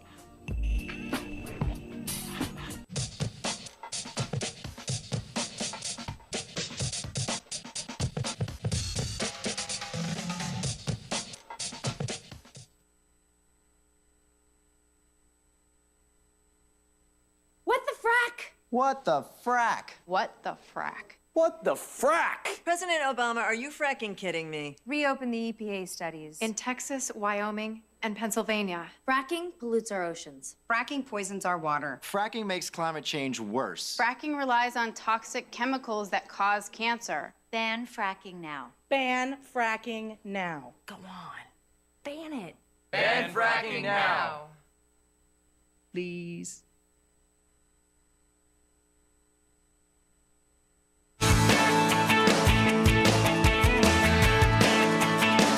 This is the Bill Press Show. Here we go. It's 25 minutes now after the hour on Thursday, April 23rd. A very special day nationwide. Certainly a very special day here around the Bill Press Show on Thursday. You probably know it is Take Your Child to Work Day. Take your son or daughter to work day. Take your kid to work day. And we are celebrating here. You know, all the holidays and the national holidays we celebrate. And we're celebrating Take Your Child to Work Day by welcoming to the studio young Mr. Gray Ogburn and young Mr. Magnus Ogburn, sons of Peter Ogburn. Hey, guys. How you doing? Good. Everything? Hey, guys. Yeah? Do you like getting up early? Not really. No. At least not this early. Not this early, at any rate. Right. It's a day in the life, man. We do this every day. Here's the problem. See, that your dad has a job that starts before the sun comes up. You guys are still asleep when I leave for work. Yeah, normally. Okay. Unless you've been up partying. Right. All right, so I want to know. So, Gray, how old are you now? I'm 10. 10. Whoa, double digits. What You believe that? No, 10 I years can't. old. 10 years old. Do you know when this show started and your daddy and I started working together, that's the year you were born. Yeah. Wow. You were a baby when I first started talking to Mr. Bill. And what grade are you in? I'm in 4th grade. 4th grade now. Okay. How about you, Magnus? How old are you? 7. I'm 7. Let him talk. You're okay. So let me see. 2nd grade? No. 1st grade? Okay. You need to right? talk. Yes. Nodding your head doesn't work really well on the radio, kiddo. Or you can just tell in my head. Make him work for it. No, that's right. Exactly. Okay. So what's your favorite sport, Magnus? What do you like to play? Swimming. Swimming. He's a good wow. swimmer. Is that right? How about you? Gray? My favorite sport, probably soccer or basketball. I play that. He's good at basketball. All right. He got that from his dad. So listen, I want to thank you for coming in. Alicia, do we have a little reward here we can very quickly? Huh? Donuts. Oh. Yo. Donuts. No way. Look at that. Look at those donuts. No, these are all mine. Yeah, right. You wish. Do we have? These are all mine. Yeah. These are all mine. We got lucky. You got We lucky. got lucky. See, look at all these. Yeah, right? Yeah, look We at got the those. best donuts ever. You We got did. chocolate ones. And by the way, these donuts. We got chocolate ones. These donuts are not. That dozen is not all for you. All right, Gray and Magnus, thank you for coming in. Congressman Peter Welsh joins us. This is the Bill Press Show. This is my computer. This is your computer. Let's go on the internet. Let's go. Click it. Yes. Okay. I cursor in between the R and the E. Pressing dot, I want you to just push the period. She's gonna love me all over again. That's it. Jamaica, here you come. Here we go. Good job. Thank you. Thank you. And I did it by myself. Feel smarter. So, I'm kind of new here, but I've noticed a trend. My human does this funny thing where she goes around and gets all my toys, and then she hides them in that basket by the door. You know, but it's always the same basket, and it's always in the same place. And then she acts so surprised when I find them, but, you know, she's putting them in the same basket. Again. It's like, hello? That's where you put it last time. You were the worst at hide and go seek.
So, same time next week?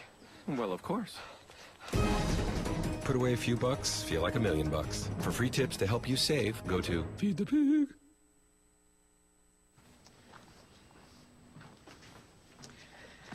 All right. I know this isn't any fun to talk about, but we should.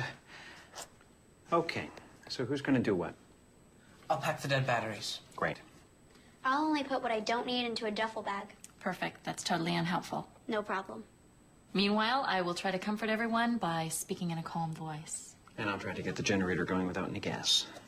Oh, let's not forget the cell phones, which probably won't work. Right. And who is going to handle supplies? I can forget to do a list for us. Thanks, pal. Well, I think we couldn't be any less prepared. I'm proud of you guys. Talk to your kids about who to call, where to meet, what to pack. Visit ready.gov/kids for tips and information. Hey, thanks for stopping by. You know, I followed your character since the first episode. I'm a big fan. Big fan. Thank you. And listen, your storyline, it makes for incredible TV drama. Thing is, your drug use is very adult content. Too adult for the kids. So I'm gonna have to block you. Oh, man. Yeah. Well, have a good one. You're a nice lady.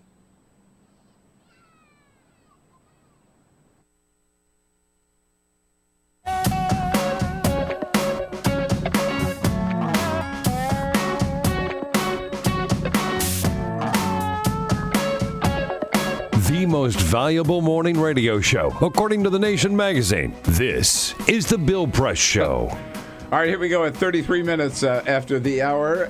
It is Thursday, April 23rd. This seems like almost like a day off or a picnic here. There's so much going on. It's kids around. I know. Just take your kids to work day. We're celebrating with Magnus and Gray here, the young Ogburn boys. And I'll tell you, Congressman, it's a hard act to follow. Well, Congressman Peter Welsh from Vermont. I was pretty blue. I was watching and being entertained and impressed. But you made up for it with the donuts. Was it W.C. Fields that said, "Don't work with animals or children"? So you guys are breaking those those are rules. cute kids. In 10 years, that's pretty neat. Yeah, we're coming up on our 10th anniversary, and we got the donuts just for you, Congressman. That's I choose to believe that. And sucker. And, and these are from our good friends, the District Donut. We had them in when they were even before they launched their shop down the street. These they are came good. in. I can only imagine what the high-calorie ones are like. Right. We took the diet donuts this morning. Well, Congressman, there was some action on the Hill yesterday, particularly on the Senate side. Good to see you, by the way. Haven't been in a while. Yeah. What's happening? So Fast Track passed the Senate Finance Committee yesterday, and as we've been explaining to people, the debate is not over the trade deal. Right. It's over whether the president should have the authority to make a deal, and Congress just be left to vote either up or down. That's right. How do you think it's going to turn out? Well, it's... And where do you stand? I oppose Fast Track. Let me tell you why. You totally put all of us in a straitjacket because all we can do is an up or down vote on something we don't even know what the content of it is. And the things that we do know, there's a lot of things that should be fixed in order to make it anything close to acceptable. But step back for a second about what trade agreements are, because they're really different than what they were even in the time of NAFTA.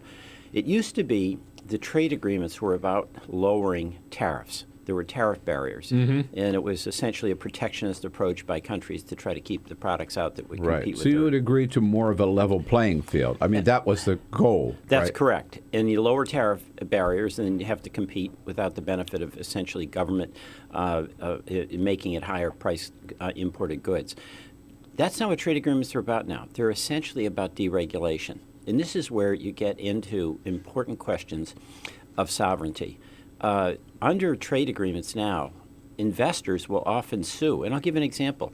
Some of the tobacco companies will sue countries because they have prohibitions on selling tobacco to kids, or they have prohibitions on what type of, or they have requirements on what type of warnings should be on packaging.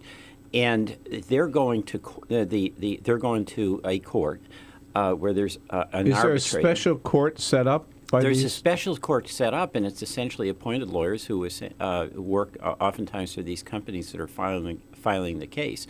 So, for instance, another example, Canada has some environmental concerns about a facility that's proposed to go in as an environmentally sensitive area.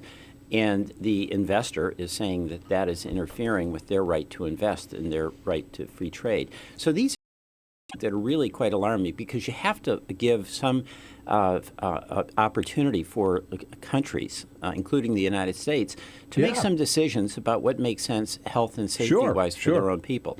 So this trade barrier, it's really much more about deregulation and stripping out, this is the danger, the power of a country to take steps that its legislature deems important to protect its own health and safety. And again, part of the problem is that you, as a member of Congress, you don't really know what's in this deal, do you? Well, you don't. You haven't seen it. We haven't seen it. We can go into a secure room. It's almost like getting in one of these top secret intelligence briefings and review the state of affairs as they are right now.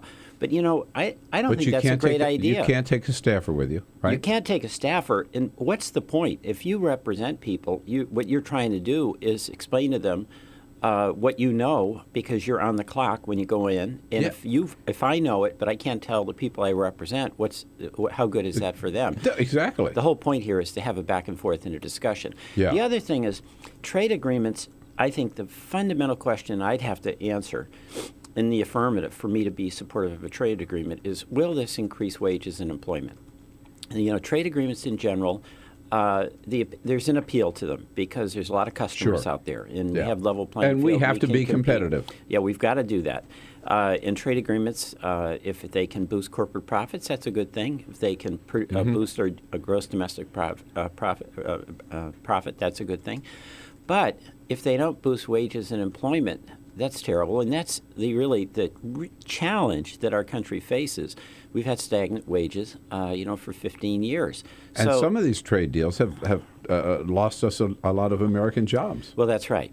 So the question is, do you want to have fast track when you don't know what's in the document?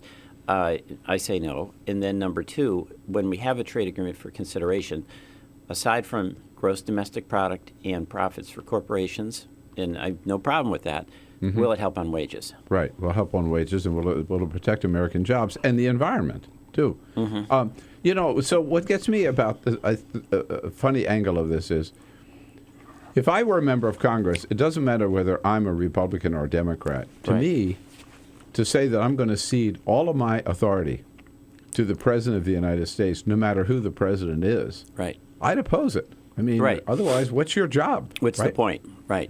So, no, I think, and there's a lot of pushback, and you're seeing some on the Republican side as well. So that's one problem. The Republicans are certainly not consistent on this, Congressman, are they? I mean, in terms of executive authority. They say the President's using too much executive authority on Bill, immigration. You're right. But I'd have to confess, I think sometimes on our side we're not always consistent. Well, asking but for you're consistency. Right. No, it's an irony because there's a significant support on the Republican side with pockets of resistance, and it's the opposite on the Democratic side. Yeah. And so it looks it passed the Senate Finance fast track passed the Senate Finance Committee yesterday. A lot of opposition in the Senate, led by Sherrod Brown and Elizabeth Warren. Right. It looks like it might get out of the Senate. I guess it's in the House that's going to be the real battle. Now, what about the alternative presented by or put forward by Congressman Sandy Levin? Well, he's doing a good job. And by the way, he so wants to get to yes on a trade deal that it would make sense, in my view, to pay real attention to some of his proposals. But essentially, among the things is, this free trade authority would last for 6 years. And why would you just have an open-ended extension of authority that would apply not just to the TPP, the Trans-Pacific Partnership, Right. which is really very almost ripe, but have this a blank check that would go out into the future for another president, any future president, and yeah. any future president. So. Yeah. But dialing that back, have it be a one-and-done type of situation makes much more sense to me. Mm-hmm. So I think, and Sandy's always, he comes from a manufacturing state. He's seen what's happening in his auto industry. The terms of the TPP right now still haven't cracked the Japanese car market. They sell here, but we really don't have much of an opportunity to sell there. But even though that's been a huge concern to all of us, but especially Sandy, he's been all in and trying to get to yes, but it's so lacking in balance that he said he won't support it. I saw that absent those changes. the Democratic leader Nancy Pelosi yesterday came out in support of the Levin alternative. Right. Yeah, which is a real challenge to President Obama in terms of lining up votes in the House. Well, it is. Has the president called you? No, he hasn't. Okay, because I've talked to a couple of members that he has called who are probably still on the fence. Right. Yeah. So he's working the room, isn't he? Well, he is. And, by the way, just in general, since the last election, the House is pretty upbeat about House Democrats, about how President Obama has been just all in and doing his job. There's obviously a disagreement on trade. But the president has been doing, I think, a really good job. The Iran negotiations, that's really, really tough, but he's been all in. He's really pushing to try to get things done in Congress. He's pushing forward on everything that he can do with executive authority, legitimate executive authority in the environment. Yeah, we saw some of that yesterday in the Everglades. And on the environment, on the energy matter, you are out in front with an energy efficiency proposal. I want to hear about that when we come back here. Congressman Peter Welsh with us in the donut shop today. Half the D.C. police force will probably show up pretty soon. Yeah, right? Once they hear we've got donuts and pot. What?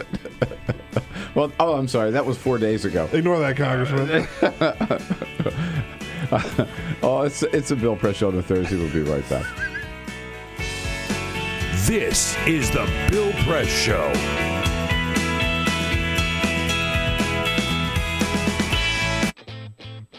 What gets you into college?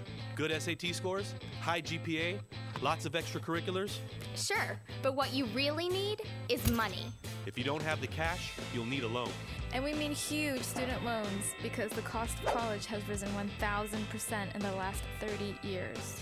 This means big money for the banks that collect fees and interest. Now, millions of young people are starting their adult lives with an average of $29,000 of loans on their backs. Altogether, we're talking $1.2 trillion in student debt. And more people are finding it impossible to pay them back. Welcome to the student debt crisis. The increasing demand for higher education and cuts to state funding gave colleges a huge incentive to keep inflating prices. I graduated about a year ago, currently in $35,000 of debt. I am in debt about like $25,000. I owe $23,000. I owe over $50,000 in student loans. 38.8 million Americans owe money on a student loan. And the biggest names in banking are making huge profits off the booming student loan industry. Sallie Mae, the largest provider of private student loans, made $949 million last year. They only give you about 6 months to look for a job. You have to start paying back the loan. It's very pressuring, especially nowadays. It's very hard to find a job. Over half of the students graduating in 2012 could not find a decent paying job. They either had low-wage jobs or unpaid internships or were unemployed altogether. So you can't make the payments. You start incurring late fees, which makes the loan even harder to pay off. And it stays with you for years, even decades. Right now, a third of the people who started repaying their loans are delinquent or in default. That's 13.7 million people, more than the populations of Chicago, New York, and San Francisco combined. Worse, it's not just the borrowers who are in trouble. Many loans require co-signers. So if the student is unable to pay, that co-signer, a father, a mother, or a grandparent, is now on the hook. Even a grandparent's Social Security benefits can be garnished to pay the loan. We should have an answer to this. If you get really behind in your car payment or your credit cards, you can file for bankruptcy. But Congress has made it nearly impossible to discharge student loans through bankruptcy. Big institutions make big profits while students try to make ends meet under crushing debt. Is this how we want our education system to work? The whole point of going to college is to get the career you want. But lately that's been discouraged because no one can afford school. You get a job just to pay off your student loans. We need higher education, not higher debt. Sign up to end the student debt crisis at higherednotdebt.org.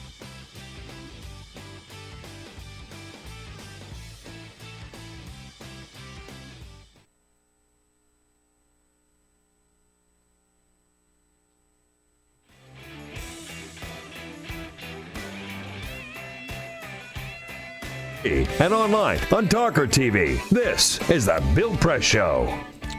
Yes, an unusual day in the United States Congress yesterday.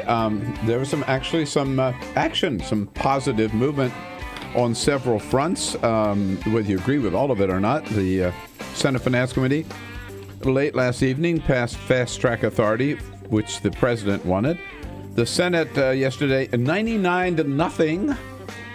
Passed the child sex trafficking bill once they took the anti-abortion poison pill out of it. Only Ted Cruz was out campaigning, so otherwise it might have been 100-1. Might have been, I'm not sure. Ted Cruz might have voted against it just out of principle. And the Senate then has scheduled a vote on the confirmation of Loretta Lynch for today. And on the House side, the House passed an energy efficiency bill, which has already passed the Senate and goes to the White House. And the author of that energy efficiency bill, or co-author, I guess, Congressman Peter Welsh from Vermont, here in studio with us. Congratulations, Congressman. Well, it's nice to have something get done. Yeah, it does. And something particularly that we agree with as a priority. What would your bill do? Well, first of all, energy efficiency is like the place where we can work together, Republicans and Democrats, folks who acknowledge the importance of addressing climate change and those who deny its existence. David McKinley is a coal state guy, but he's really practical, and he wants to get the benefits of efficiency. He's from West Virginia. West Virginia, right. Yeah. But our bill does a few things. Number one, it sets up a program called Tenant Star, which is the equivalent for tenants that building owners have, where it provides real incentives for tenants to have their energy efficiency objectives align with the major building, with the owner of the building. And this is something that's been pushed by a lot of our local real estate folks. Mm-hmm. Secondly, it sounds small, but it's a big deal for a lot of our utilities. It removes regulatory barriers which were making it tough to use the high-volume water heaters, and that is an efficiency measure that really helps with peak demand. And then third, it starts benchmarking the use of energy in federal buildings with creating real incentives for them to do better each year in terms of saving money by using less energy. So it's modest, but it's real. And efficiency is an area where you can have some common ground. And in fact, efficiency is the cheapest. It's the cheapest way to generate electricity. In fact, when we passed the Waxman-Markey bill, it got through the House but not the Senate, and we were going to cut down carbon emissions by 80% by 2050. 40% of that was going to come from efficiency. Really? Yeah. I was just going to say it's almost the equivalent of building another power plant or a whole series or more of power than plants, that. I guess. That's right. Yeah. In Vermont we have a energy efficiency utility. And when our economy was going strong, and we were actually load growth negative, and it was because of all of the focus on trying to use less rather than more. And so this is not wind or solar. This is literally efficiency. It's creating this program for tenants to cut down on their electricity, and you've got aligned incentives for the tenants along with the building owners. It's really focusing attention on the federal government to have best practices to use less energy, and then it's working with their utilities on storage water heaters that make a real difference. Now, how do you get people to comply? I mean, are they fined if they're still using a lot of electricity or not energy efficient appliances, or do they get lower bills? You know, they have to pay less if they are being more. Well, efficient. it's a voluntary program. We're not going to get in the Republican House strong regulatory or fines. But on the other hand, you get rid of the regulatory barriers for the water heaters. That really helps because it's been tough actually for the utilities to get those online.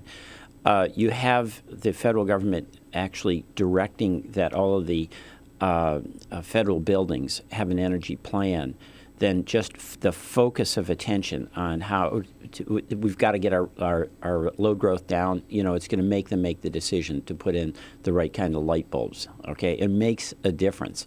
And then with the Building Star program, which was for the commercial owners, we found that the voluntary program where you get that status, literally, of Energy Star in effect, that really worked with them, and there was a big clamor among landlords to have the same incentive for that recognition for the tenant spaces so that the building owners and the tenants could try to get their alignments and incentives on the same page.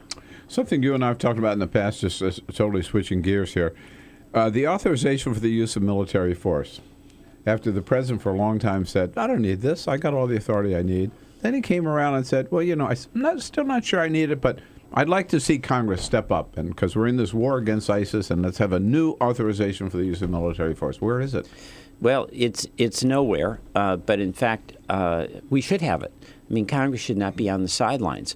The difficulty for Congress is going to be from those like Senator McCain, who would be proposing that we authorize force anywhere, everywhere, for whatever reason. You know, Right. he'd have us in a lot of wars with his point of view, versus others who would be more, I think, aligned with me that think it's got to be very restrained, very focused, and actually limited. Well, and that to me would be a very healthy debate to have in the Congress. But there's not even any that debate hasn't even started. We should definitely be having that debate. I mean, we you know, I felt even with Libya, looking back on that, we should have had an authorization to use military force.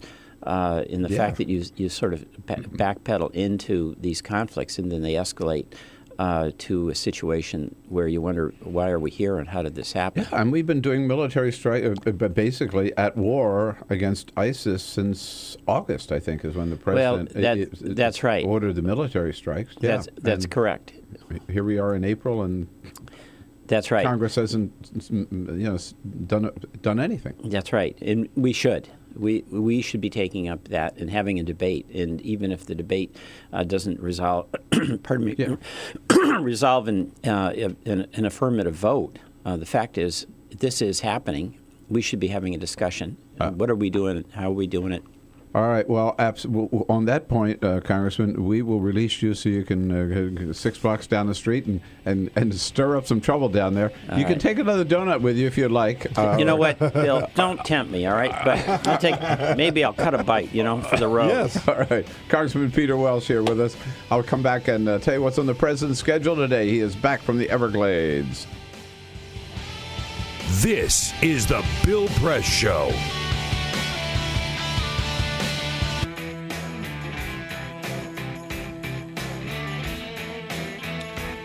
All right, 2 hours almost down. I'm moving into hour number 3 on Free Speech TV, of course, but you're going to have to wait until 5 o'clock Eastern to watch it on Free Speech TV. If you want to watch right away, jump over to our video stream, TawkrTV, youtube.com/TawkrTV. Money, money, money in politics, too much of it already. And now the Koch brothers are planning on spending some $800 million. It's Koch brothers alone in 2016.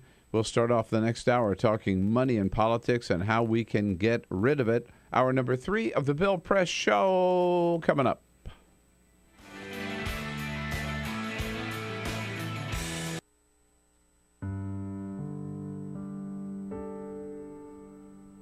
A few years ago, plastic bag waste in our city came to a tipping point. It was clear. We had a bag problem. My department was tasked to reduce plastic bag consumption. We needed to come up with ways to change human behavior. So we asked ourselves, Would you like it back? What do people really hate? Yep. Getting punched in the stomach. Preliminary studies showed that the consequences weren't severe enough to warrant behavioral change. Actually, can I get that double bagged? So we thought, what do people hate more than getting punched in the stomach? Kissing Helga. Hey, big boy. People didn't find her so offensive after all, so we had to get creative. How many bags? Okay, now, pour this ice water down your pants. We tried everything.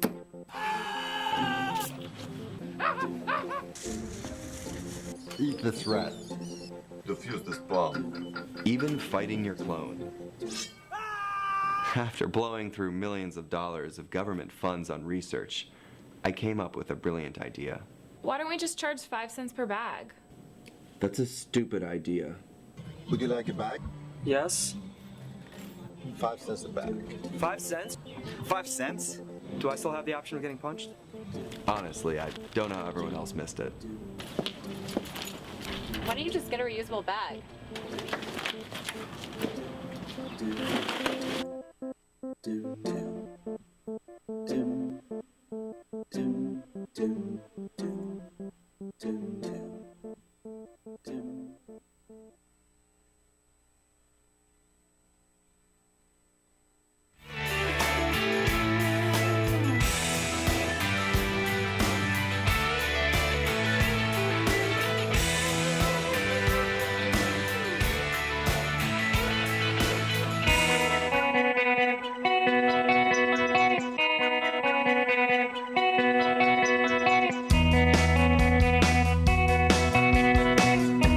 This is the Bill Press Show. From Public Campaign, talking about money and politics, Adam Smith here at the top of the next hour. President Obama, he is back at doing what he loves to do today, one of his favorite kind of activities at the White House after he gets a daily briefing. This morning at 10 o'clock, he will be honoring the New England Patriots, Super Bowl champs, to the White House, out on the south lawn of the White House today. And then later this afternoon, bopping over to the Ritz-Carlton Hotel to deliver remarks at a big dinner for the Organizing for Action Summit. Our briefing with Josh Earnest today at 12:30. I'll be there to tell you all about it tomorrow. This is the Bill Press Show.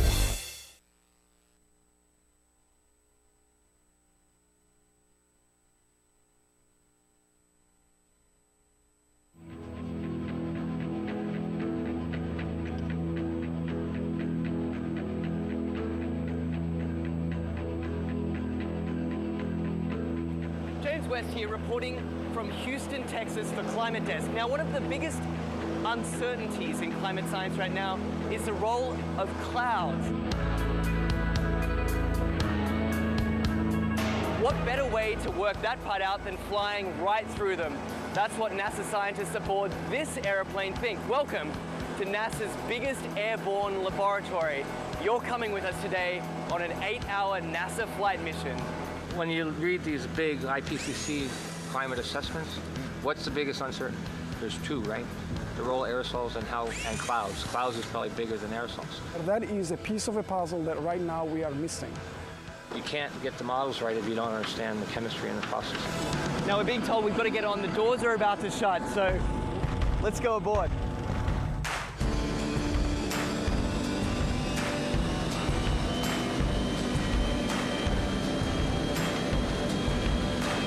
Every time you turn on the weather, every time you hear a climate change prediction, that information has to come from somewhere. And it starts by getting sucked out of the air from planes like this.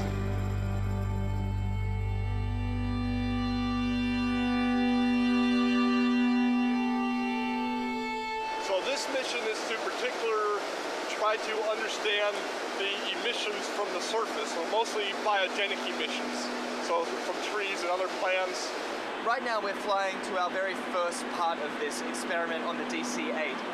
Over Arkansas, there's a particularly pungent bouquet of emissions that scientists are interested in measuring. Well, these emissions lead to both aerosols and to molecules that both destroy and create ozone. So these are very important things to understand for climate studies. How it will manifest itself, it will be in more accurate and more reliable predictions. So what we're doing is taking a series of flyovers, each at a different level of the atmosphere, scooping up those emissions, testing them, and hopefully scientists are going to see exactly what's in this column of air all the way up. The data that we collect in one flight can keep busy 60 scientists and students for 3 years, 4 years. We're still studying data from data collected 20 years ago. In fact, this particular mission today is its most heavily equipped in its nearly 30 years of service. Each one of these consoles here is a specially equipped scientific instrument designed to collect all sorts of different data in real time. And this instrument here tracks the sun. We're looking at mist chambers. They're used to strip soluble gases. This black line is the CO2. It's about 390 ppm right now. We're putting these filters in the bags that we've got the aerosols that we trapped out of a certain amount of air. And so we're sampling up here about 150 liters a minute. That ultimately flows back into the operational models. It flows back into what goes on TV every day. Anyway, I got to get this sample going. You do it. It's a busy man at work. We can't let him rest. Well, get this. We've just spent 2 hours crisscrossing this one cloud formation. In, back out again, back in again. Then they grow, and we track them as long as we can, and then we let it go. Even one cloud can hold a host of answers to the mysteries of climate change. The patterns of, where the clouds are, what type of clouds we see, what kind of weather systems they're associated with it, that'll all be shifting in a shifting climate, in a world with climate change. Then the big spark is when we actually get the meat on the grill. And then it will be some time to process it.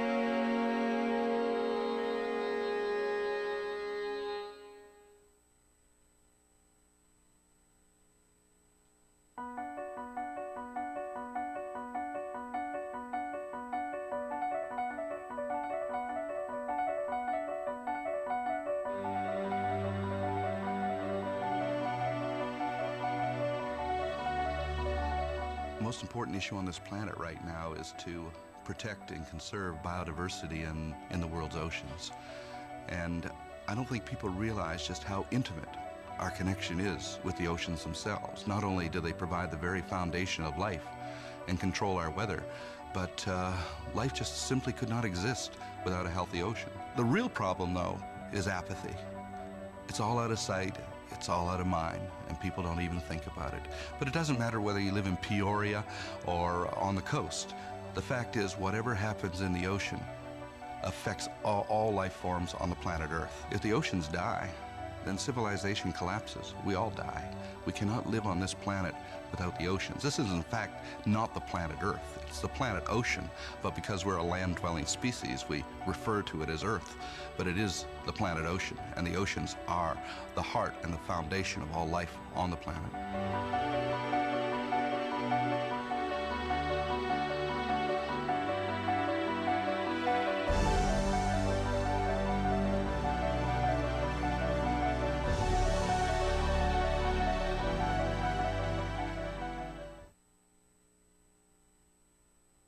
What the frack? What the frack? What the frack? What the frack? President Obama, are you fracking kidding me? Reopen the EPA studies. In Texas, Wyoming, and Pennsylvania. Fracking pollutes our oceans. Fracking poisons our water. Fracking makes climate change worse. Fracking relies on toxic chemicals that cause cancer. Ban fracking now. Ban fracking now. Go on. Ban it. Ban fracking now. Please.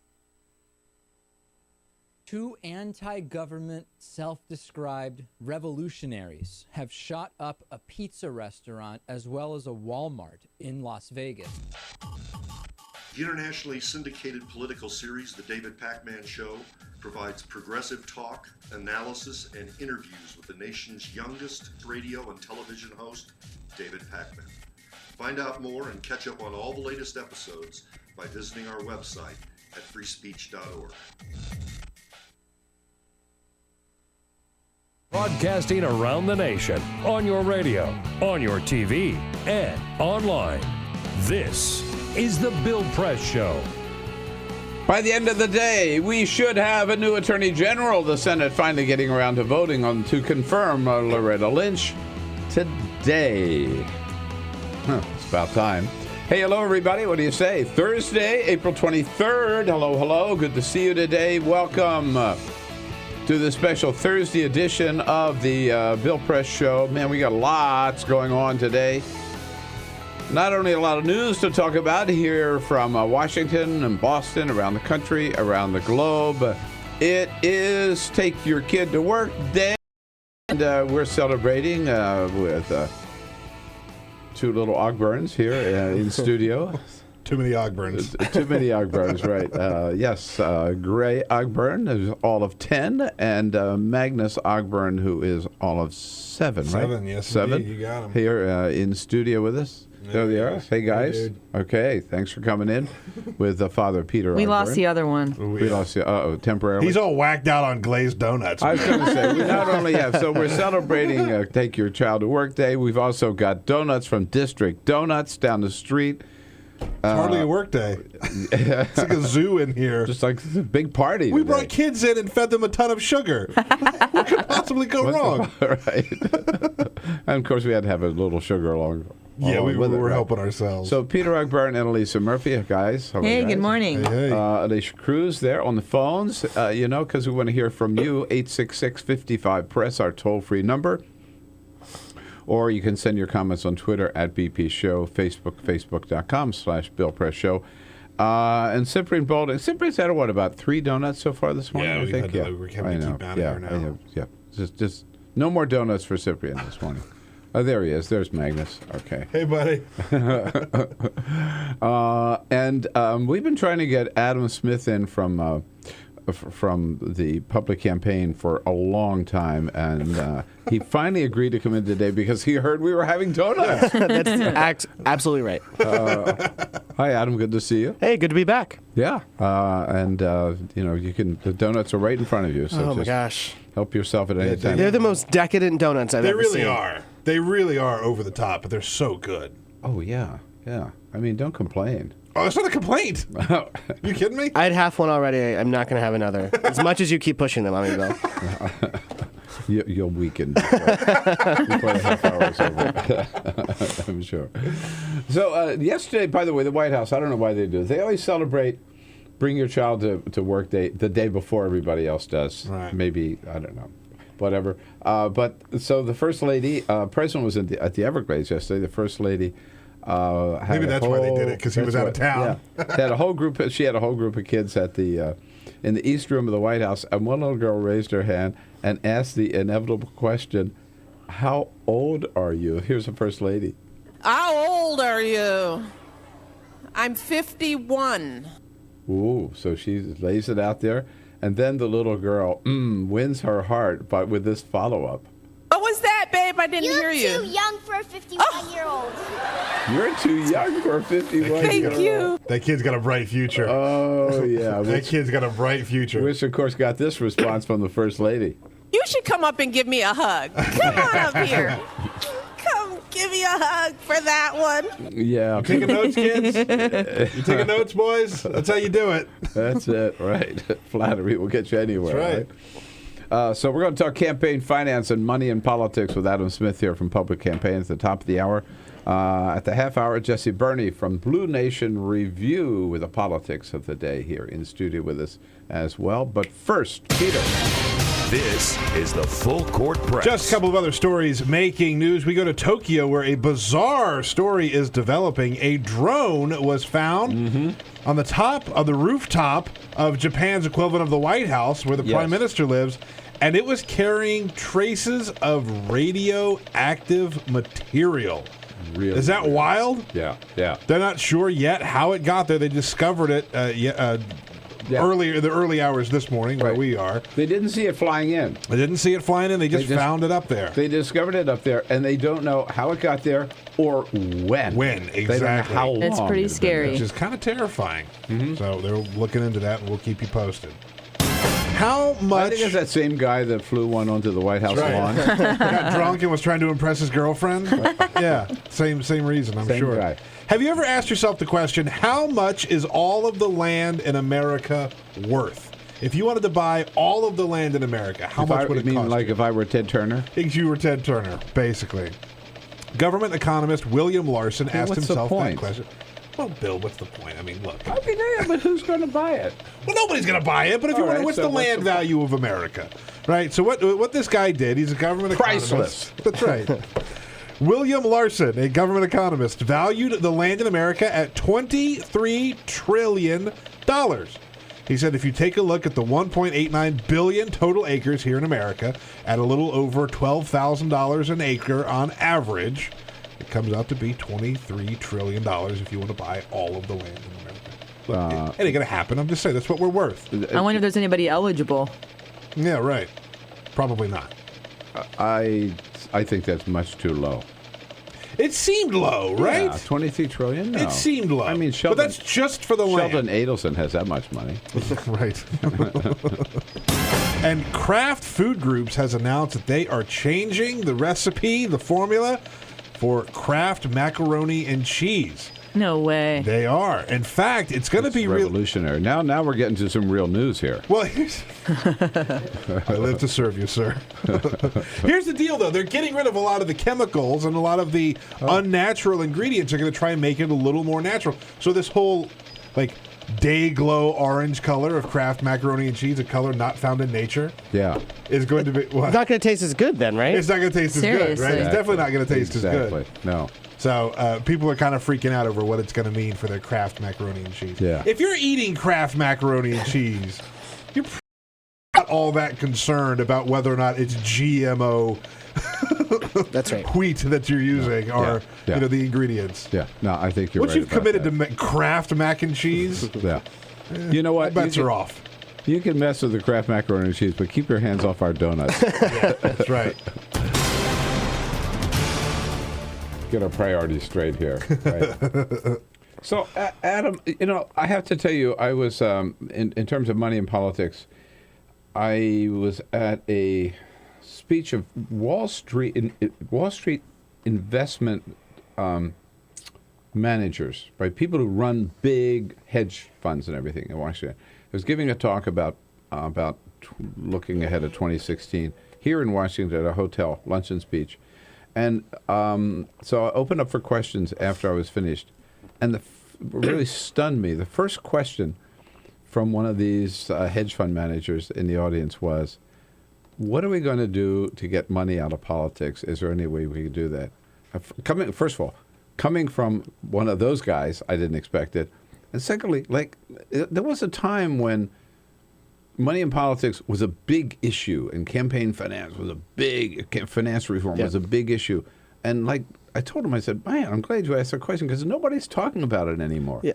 Is it going to be an issue in 2016? Absolutely. And I think people are talking about it more and more. The thing, first of all, the gyrocopter guy last week, the letter he wanted to deliver to Congress was all about money in politics. And you know what? Everybody said, he's got a point. He did it the wrong way, but he's got a point. Yeah, I don't know if I agree with his theory of change, but it's the right thing to do. And it's to me, it said that there are people angry out there and they are trying to figure out how to make their voice heard. And your point about a Wall Street guy asking this says a lot. And, this past weekend, Ted Cruz was at some grassroots activisty event in New Hampshire, and somebody asked him about fundraising, and he had to go off and say that fundraising is terrible, and he actually said you have to turn off your shame sensor. And so then you had Hillary Clinton, who has repeatedly since she launched her campaign talked about money in politics. I do think this other 2016ers have done it too. Ted Cruz, like I said, he wants a lobbying ban on former members. Rand Paul said maybe government contractors shouldn't lobby. Chris Christie said no limits but all transparency. These conversations are coming up. because I think there's so much money. It's just so out of control, and voters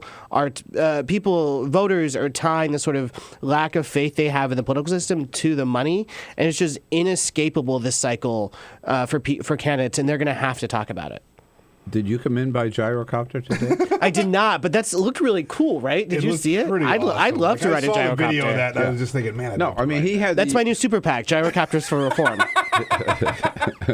He had the U.S. Postal Service insignia on his. You could have public campaign. That's right, absolutely. Yeah, Good luck with that. Little advertising.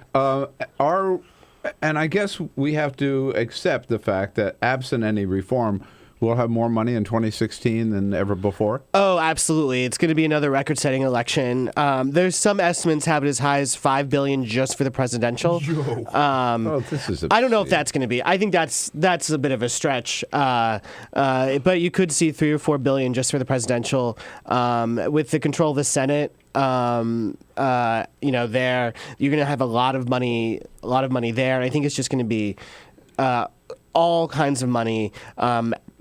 People in the competitive states, I just feel sorry for them. There are already TV ads running in like Iowa and New Hampshire, like this far out. It's going to be crazy. Right. Now, my head hurt to think about. So we see another display of this kind of brazen. You know what I find today? You not only have the super PACs, right, and then you've got two different kinds of PACs. Those that where you know what money is given, and those where you can give money and anonymously, whatever the two of them different ones are called. But then on top of that, you have the sugar daddy PACs today. I mean, where almost every one of these candidates, Marco Rubio's got a car dealer in Florida. Right. Everybody knows that's all of his money. Last time around, Newt Gingrich had Sheldon Adelson. Mm-hmm. Rick Santorum had Foster Freeze. And I don't know, when Scott Walker ran for governor, he had the Koch brothers. So they adopt these candidates, and then these candidates are like, they're funded by just one guy. Yeah, no, it's like super PACs are like the new yacht racing for rich people, right? It's just this really fun hobby. They throw a little money into it. And they get a candidate instead of a yacht, and then they just pour all the money. It's a huge problem. Yeah, and the Ted Cruz has this network of 4 super PACs that are like 4 families. And it's I think of this like Godfather scene of the 5 families when they get in there and they talk about what they're doing. It's crazy. And when you look at the one of the stats that really striking to me is when you look at the sort of Koch brother network, and they said they're going to spend nearly $900 million, is that that's going to be a couple hundred donors, a couple hundred people putting in $900 million, or what did I say? $900 million into politics. I mean, that's the thing. This isn't broad-based like grassroots activism. This is a few dozen people that just have so much money, and they're getting to decide who we get to vote for. And these people have their own agenda, right? Absolutely right. I mean, we know the Koch brothers is basically destroy the EPA and pollute the earth. Right, and don't tax us that much. And right. And Sheldon Adelson, like, he has all kinds of questions about his casino operations in Macau and whether they were bribing officials. And so there's like FCPA, Foreign Corrupt Practices questions. And they all have an agenda, and they want to make sure that their preferred candidate gets in there. And it's just... people have so little faith in the political system as it is that when they see these candidates, like this weekend, the Republican Jewish Coalition is having a meeting at Sheldon Adelson's casino in Las Vegas. All right, so this is the Sheldon Adelson primary, and you have several candidates going down there to like basically like prostrate themselves for this donor. It's like a dog and pony. It's crazy. No, prostitute themselves. I mean, it is Las Vegas. That's probably a better word. Yeah. Right, but I mean, seriously, he'll sit on the throne. Yep. And they will come up and kiss his butt, right? To try to get money out of him. Yeah, they'll just do a dance with like Israel flags, I think, saying, I love Israel. Yeah. It's really crazy. and it just keeps getting worse and worse. And how much of it is due to Citizens United and McCutcheon? Yeah, a lot of it is Citizens United, and it allowed the sort of unlimited political spending by the sort of dark money groups. Super PACs were Citizens United, another lower court decision. You definitely see a lot more money because of that decision. McCutcheon, people are really starting to take advantage of that. That's a sort of a different decision. It's regarding direct contributions to candidates and parties. People are definitely started taking advantage of it. There were the new contribution limits in the omnibus that billionaires are starting to give to the parties more than they could before. It's almost a real free for all. There are very few laws left, and I think the candidates on both sides, Democrats and Republicans, are going to really have to offer a platform, like a democracy reform platform, going forward in this election. It is the one issue, I believe, that undermines every other issue and limits our ability to get action and move forward on almost any issue. So what can we do about it, and what is Public Campaign doing about it? Adam Smith will tell us when we come back. You have your suggestions or your questions. Now's the time to weigh in at 866-55-PRESS. This is the Bill Press Show.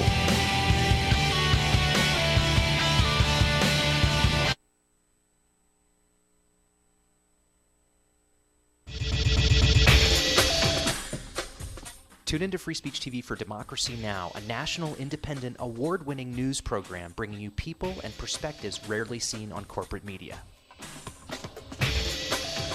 Grunt work. Love it, hate it, useful, not useful. Necessary. Our social entrepreneurs are people who have been on the front lines of social change. I've learned so much from talking with them. This is Cafe Impact, and I'm Jonathan Lewis. I will say that I think is a challenge for anyone, especially the new workforce as they come in, is the ability to accept grunt work with grace. The most boring, awful details are the most important elements of doing this work. From the way you save names in your Rolodex to the way you bank and you deposit checks. The truth is, this work isn't glamorous, it's rewarding. You don't go into this for the glamour, you go into it for the impact. And so it takes that determination to do the scut work to actually get anywhere. It can be really challenging in a first job for someone who's coming out of finishing school to have the enthusiasm that they do to make the type of social impact that they've dreamed of. And now they're here in this first job, and all of a sudden they're shouldered with all this grunt work. And they don't understand, and they don't get it, and they're resentful. Talk more about the power of answering phones. Sure, I did that myself, took out the trash, cleaned offices when I had to, and it's all good. There's power in being a good team player and in being somebody who sometimes has to support other people's leadership before you get to have your own moment in the sun. Is it hard to wait? It is absolutely hard to wait, especially if you're an alpha female like I am. I think grunt work can help a new employee build trust internally and teach them the nuances of how an organization is run so that they can have a real good sense of what HR is doing, what finance is doing, what all the other departments are, and that actually makes them a better employee in the long run. So in my role on a daily basis, I literally can be looking at a new venture in software. We could be looking at a microfinance deal. I could be making coffee, taking out the trash, and riding a tractor on any given day. Have you found people who thought it was demeaning that they were given this job, work in the front office and make the coffee when they graduated with all A's from this great university? Yeah, people like that just don't last very long in our world. If your approach to life is that, you're so smart and you're such a fabulous entrepreneur that you can't understand why people aren't giving you opportunities, it's really hard to advance.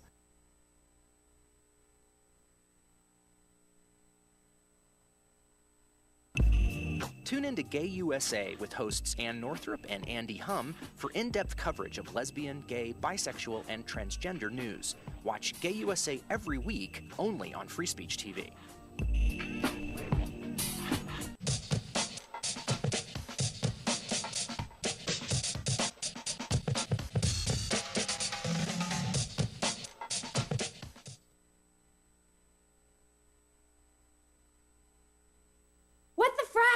What the frack? What the frack? What the frack? President Obama, are you fracking kidding me? Reopen the EPA studies in Texas, Wyoming, and Pennsylvania. Fracking pollutes our oceans. Fracking poisons our water. Fracking makes climate change worse. Fracking relies on toxic chemicals that cause cancer. Ban fracking now. Ban fracking now. Go on.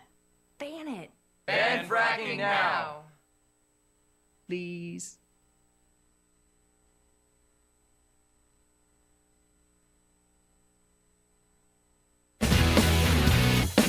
This is the Bill Press Show. Hey, here we go. 26 minutes after the hour. Jesse Berney from Blue Nation Review joins us at the half hour right now in studio with us. Adam Smith is Communications Director for Public Campaign. You're concerned about money in politics and looking for maybe some way we can all get together and bring about some change. Go to publiccampaign.org.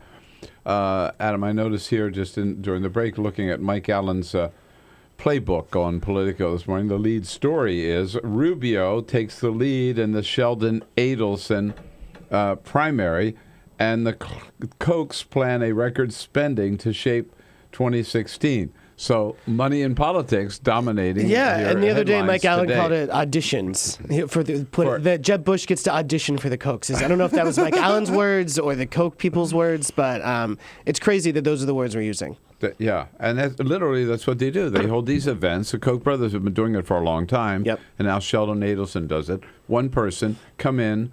And he's not the only one. I think this car dealer in Florida did the same thing. I'm not sure. And there's a guy in North Carolina. Art Pope. Art Pope, yep. Right, who basically owns. So he's made that his little playground, right? And yep. Any candidates there have to go. They actually named him state budget director for a while. Right. After he financed the takeover, he became state budget director. Believe it. So what is the way out? So I think that for us, what we're doing is we're sort of looking at the states, and there are ballot initiatives we're supporting this year. They're at the state and local level, and we're going to be trying to pass more reform efforts at the local level to sort of build up a national campaign of saying that reform is possible. There are possible ways to fix this system, and I think there are a variety of things. We need more disclosure. People deserve to know who's spending money in politics. Right.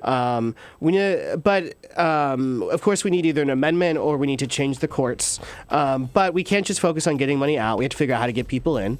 Policies like the Government by the People Act. I think you've had John Sarbanes in here before. Yes. Policies like that Hillary Clinton supported when she was in the Senate, the public financing policies. And I think a mix of those things are what we need, and we need candidates to offer their platform. Right. I have to just interrupt you, but that's got to be the priority, and we've got to keep it front and center. Yep. And thanks for the great work you're doing, Adam. Thank you. Press Show. This is my computer. This is your computer. Let's go on the internet. Let's go. Click it. Yes. Okay. I cursor in between the R and the E. If I say dot, I want you to just push the period. She's gonna love me all over again. That's it. Jamaica, here you go. Here we go. Good job. Thank you. Thank you. And I did it by myself. Feel smarter. So, I'm kind of new here, but I've noticed a trend. My human does this funny thing where she goes around and gets all my toys, and then she hides them in that basket by the door. But it's always the same basket, and it's always in the same place. And then she acts so surprised when I find them, but, she's putting them in the same basket. Again. It's like, hello? That's where you put it last time. You were the worst at hide and go seek.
So, same time next week?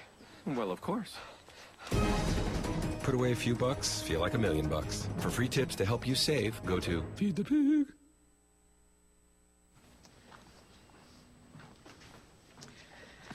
All right. I know this isn't any fun to talk about, but we should. Okay. So who's going to do what? I'll pack the dead batteries. Great. I'll only put what I don't need into a duffel bag. Perfect. That's totally unhelpful. No problem. Meanwhile, I will try to comfort everyone by speaking in a calm voice. And I'll try to get the generator going without any gas. Oh, let's not forget the cell phones, which probably won't work. Right. And who is going to handle supplies? I can forget to do a list for us. Thanks, pal. Well, I think we couldn't be any less prepared. I'm proud of you guys. Talk to your kids about who to call, where to meet, what to pack. Visit ready.gov/kids for tips and information. Hey, thanks for stopping by. You know, I followed your character since the first episode. I'm a big fan. Big fan. Thank you. And listen, your storyline, it makes for incredible TV drama. Thing is, your drug use is very adult content. Too adult for the kids. So I'm gonna have to block you. Oh, man. Yeah. Well, have a good one. You're a nice lady.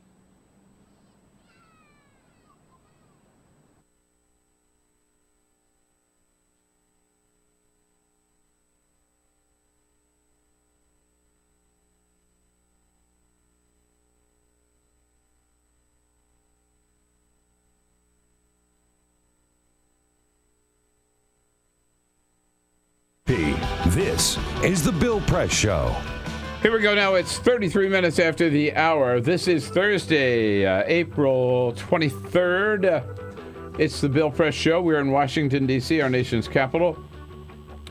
Right on Capitol Hill, and our studio just down the street from the United States Capitol building, where we are brought to you today by the American Federation of Government Employees, the good men and women of the AFGE, those who staff our federal agencies, do a great job of doing so. Proud to work for America every day under President J. David Cox. They're working for us every day.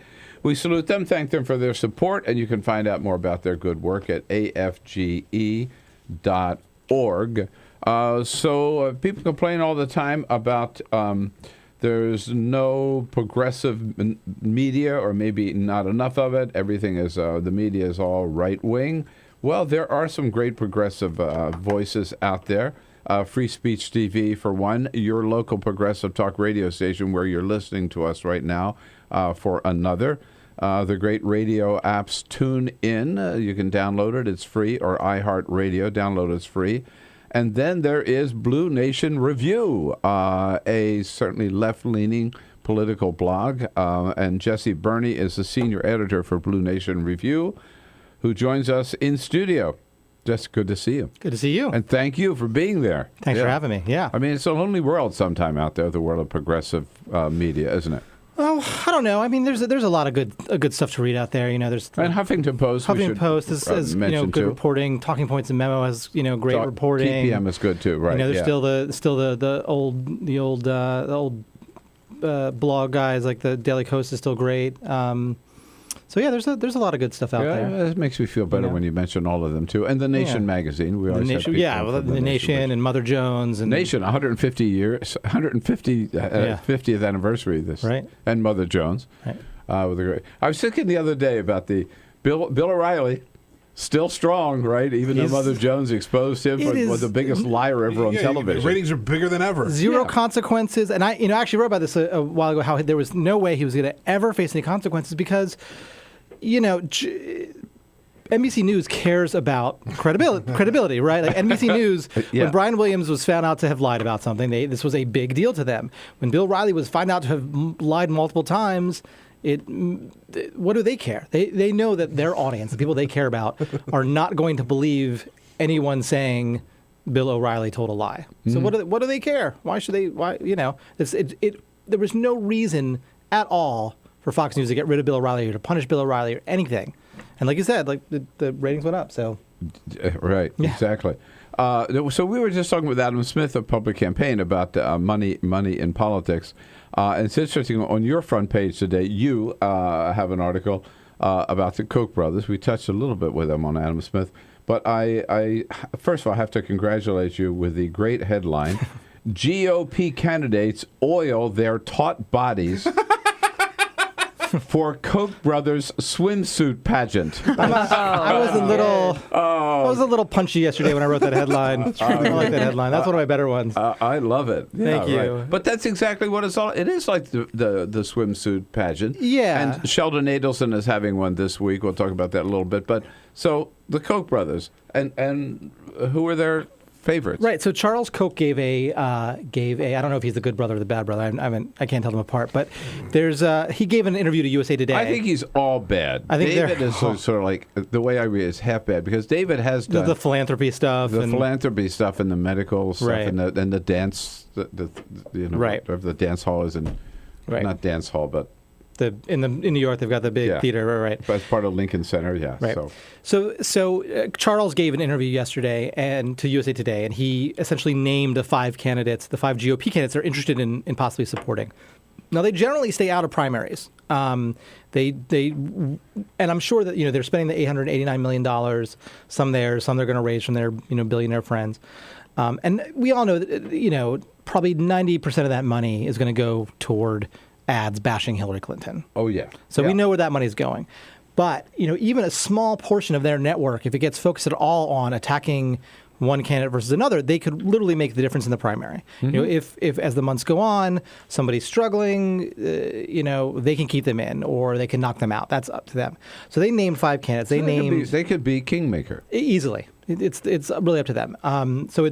They named Jeb Bush, Marco Rubio, Rand Paul. Whoa, Rand Paul on that list? Rand Paul. Well, I think he ideologically matches up with them better than almost anyone else. Well, their father was a big kind of libertarian, kind of Birch or whatever, anti-government kind of type. Yeah.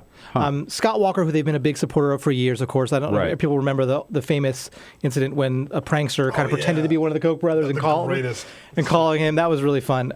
They made him governor of Wisconsin. Easily. Yeah.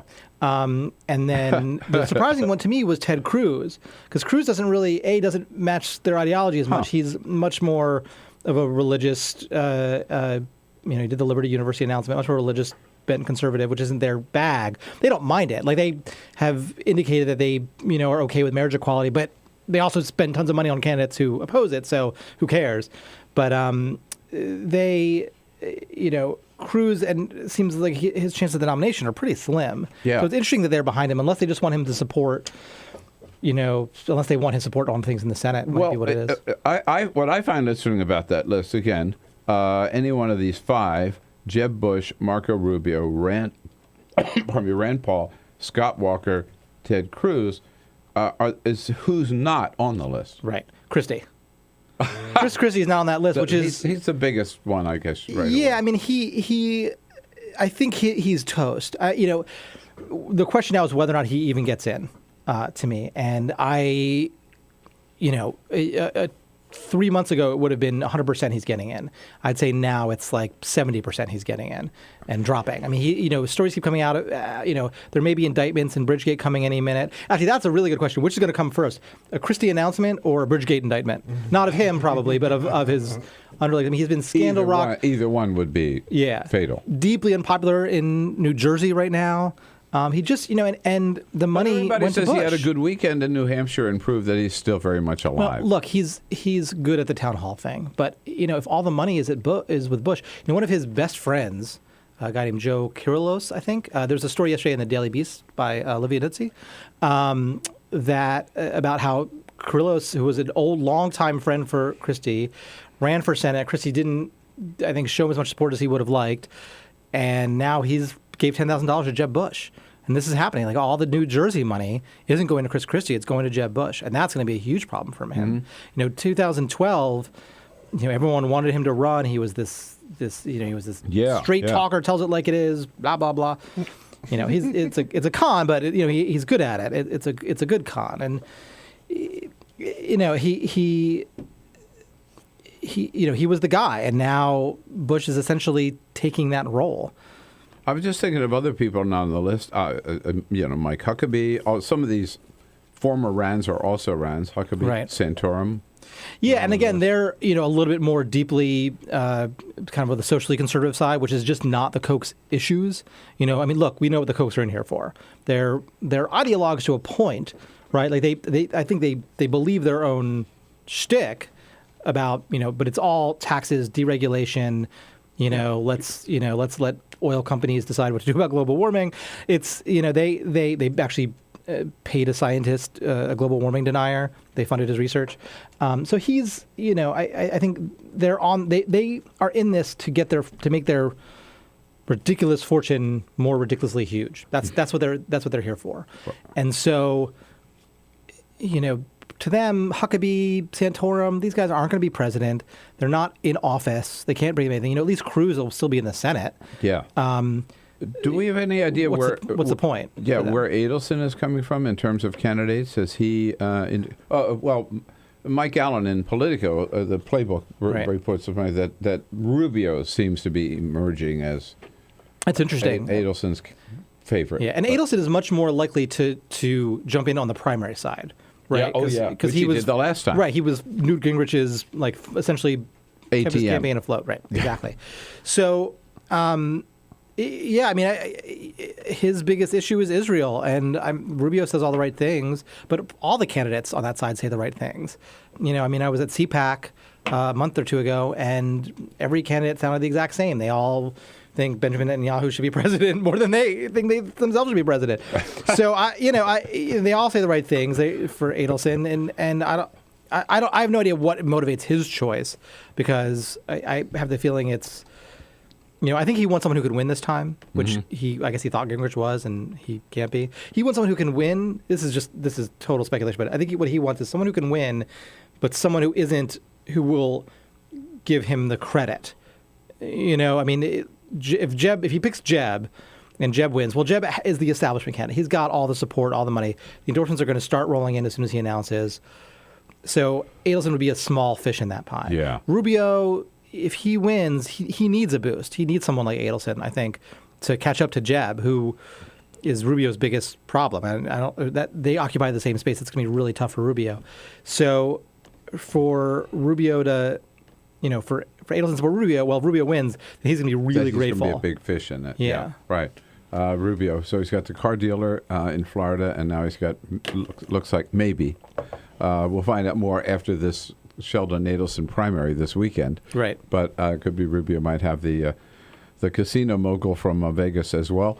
Meanwhile, as we said earlier in the show, the big difference between the two parties is that the Republicans have too many candidates and the Democrats don't have enough. Let's talk about that with Jesse Berney from Blue Nation Review, senior editor. When we come back, you hear the discussion. You want to join us? 866-55-PRESS is your ticket.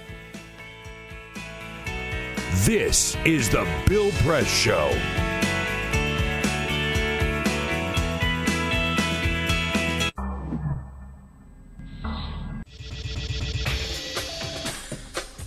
Tune into Free Speech TV for Democracy Now!, a national, independent, award-winning news program bringing you people and perspectives rarely seen on corporate media.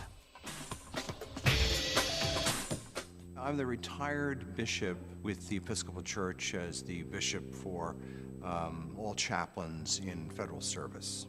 I read that there was a group of people that represented a sense of injustice that I had.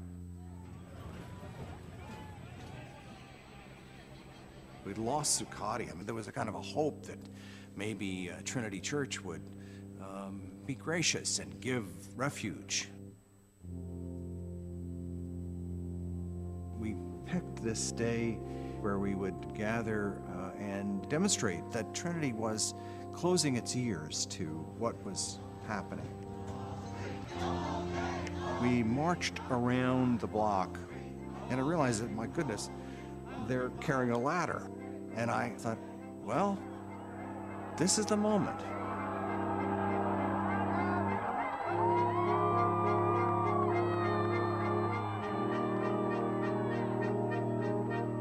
You could feel a spiritual presence. You could feel a certain something.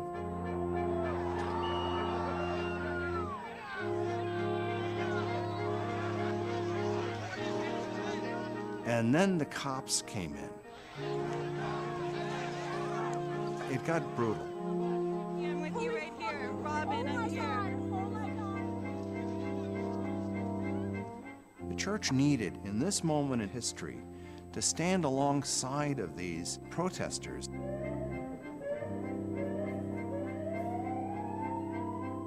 truth of Christ is found in the pews, is found in the institutional church, but it is also found on the streets. It's found in the honesty and the integrity, the insistence of people that you find in Occupy Wall Street.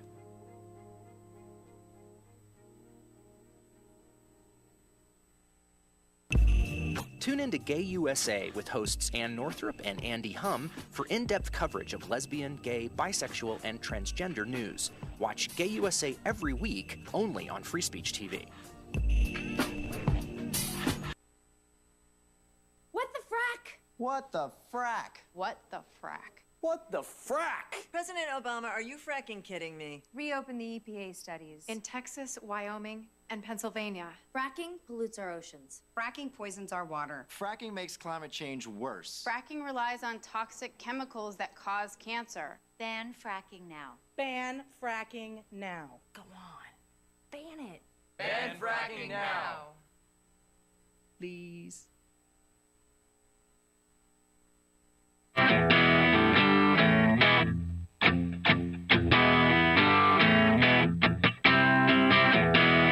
The most valuable morning radio show, according to The Nation magazine. This is The Bill Press Show. All right, at 12 minutes before the top of the hour, it is the Bill Press Show on this Thursday, April 23rd. Blue Nation Review, check it out at BlueNation.com. BlueNationReview.com, yep. Sorry, BlueNationReview.com. Jesse Berney, senior editor here in studio with us. So is Hillary going to have this whole field to herself?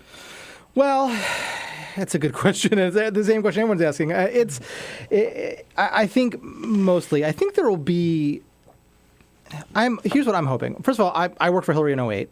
I was on the campaign, and I love Hillary Clinton. And I would be very happy to see her become supported president. you in 2008. Good. Against Barack Obama. All right? And but hey, I don't think she should have a free ride. Well, I was going to say, I as a former staffer, would like to see some good debates. And I would like to see, and I'm a lefty guy. I would like to see her, pushed left on populist issues. I'd like to see her, speak out a little more strongly on TPP, the trade partnership. I'd like to see her, speak out a little more forcefully on the issues that Elizabeth Warren pushes. I'm all for that. I'm all for a debate. It looks like O'Malley is trying to stake out that ground. I don't think he'll be that aggressive. I don't think he'll be super aggressive in the way that Obama was in 2008. I think he endorsed her in 2008, O'Malley did. And I think that his campaign will be, pretty issues focused. It's not going to be like a blood battle like it was in 2008. I think what we're actually going to end up seeing is a pretty good debate that Democrats want to see. I'm hoping that it's not personal, that it's like it's a good debate about the issues, and that it kind of forces Hillary to take a little bit of a more populist stand. So we know Martin O'Malley. I mean, it looks to me like O'Malley's going to do it.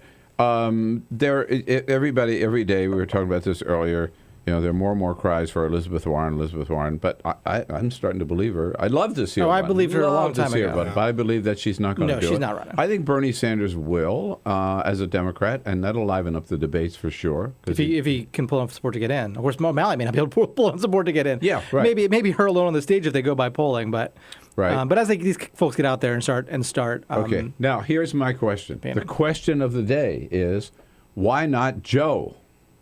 Joe Lieberman? See, that's the problem. Joe Biden, right. Of course, it did take me a second. For some reason, I thought Lieberman. I don't know why. Why not? Why aren't we talking in this conversation? Why aren't we talking about because Joe? He's not doing the things that someone who does. But that shouldn't stop us from talking about it. Sure, but I mean that you could say that and we can talk about it. But that's exactly what I discuss on is whether they look like they're. Yeah, he's not showing He's any. showing no signs. There's no staffing. I mean, at this point, here's the thing. It is April 20. I have no idea. 22nd, 2015. If at 23rd, actually. 23rd. See, this is how behind I am. Is it? Once it hits 420, I lose myself for a few days. Yeah, exactly. It's for such a lie. At this point, if there are not staffers working at a PAC, kind of setting things up, if that has not happened, it's not happening. Elizabeth Warren is not running.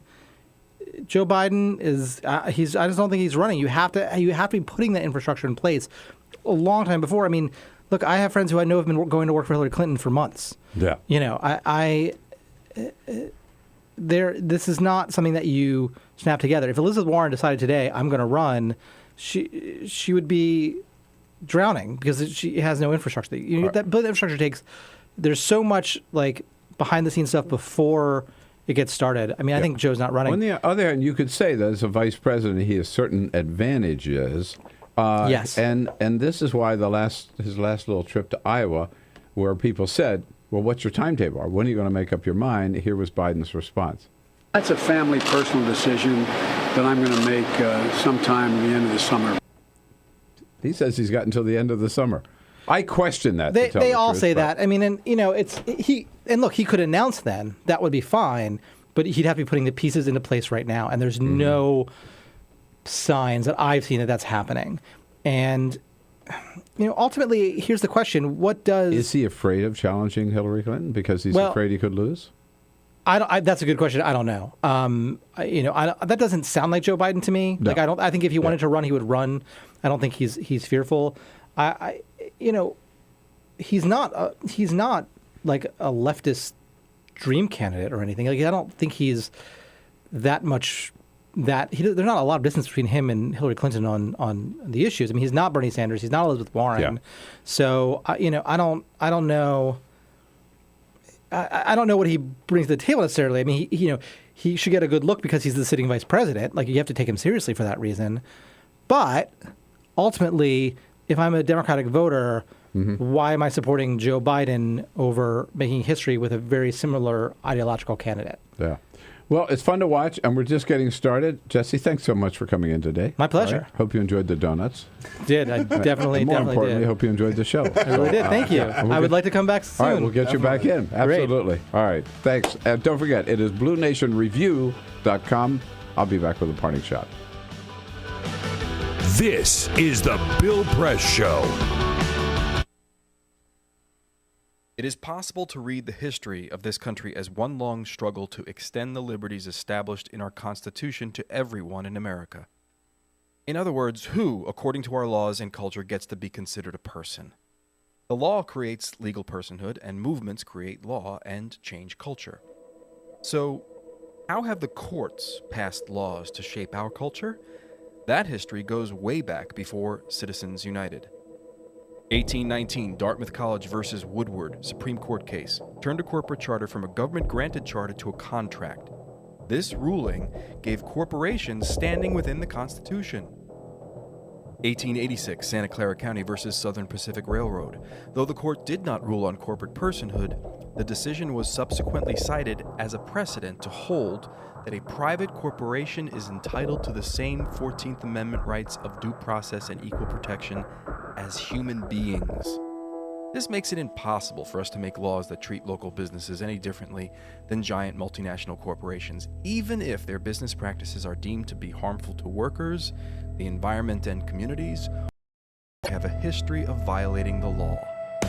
Hale versus Henkel, 1906. The court granted corporations the Fourth Amendment search and seizure protection. Dodge versus Ford Motor Company, 1919. The Michigan Supreme Court says the business corporation is organized and carried on primarily for the profit of the stockholders. Stockholder primacy is established. The purpose of the corporation, according to the court, is no longer to serve the public good, as it had been. It is now to maximize profit for shareholders above all else. Pennsylvania Coal Company versus Mahon, 1922. Corporations get the Fifth Amendment takings clause, meaning if you pass a regulation that impacts a corporation's ability to make a profit, that is deemed a taking, and they can sue for the right to future profits lost. This creates a chilling effect, and local and state governments become much more hesitant to pass laws in the public interest for fear that corporations can claim loss of potential profits that cities and states will be on the hook to pay. Buckley versus Vallejo, 1976. The Supreme Court rules that spending money to influence elections is protected under the First Amendment, in effect saying that money is speech. Citizens United versus Federal Election Commission, 2010. Today, the Supreme Court of Chief Justice John Roberts declared that because of the alchemy of its 19th century predecessors in deciding that corporations had all the rights of people, any restrictions on how these corporate beings spend their money on political advertising are unconstitutional. The court's ruling threatens to undermine the integrity of elected institutions across the nation. It's a rejection of the common sense of the American people.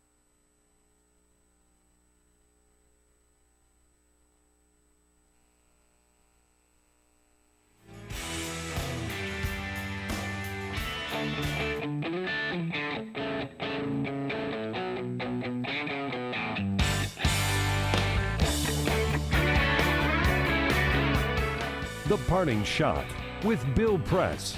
This is the Bill Press Show. Okay, hey, it's time to take sides on the TPP, or the Trans-Pacific Partnership. President Obama's for it, Elizabeth Warren is against it, and Elizabeth Warren is right. Actually, the issue is not whether we should have a trade deal with Asia. The issue really is, should the president be able to make any deal on trade with Asia without any input from Congress? As far as I'm concerned, the answer is absolutely not. No president, Republican or Democrat, should have that kind of authority. The stakes are too high. The issues are too important. Congress should have the opportunity to review any trade deal before it's adopted.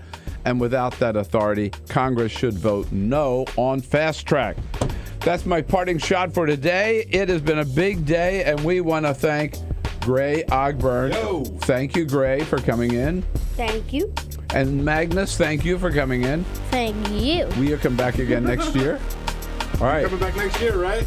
Yep. Take your kids to work day. Thanks, kids, for coming in. We'll see you tomorrow. Bill Press Show.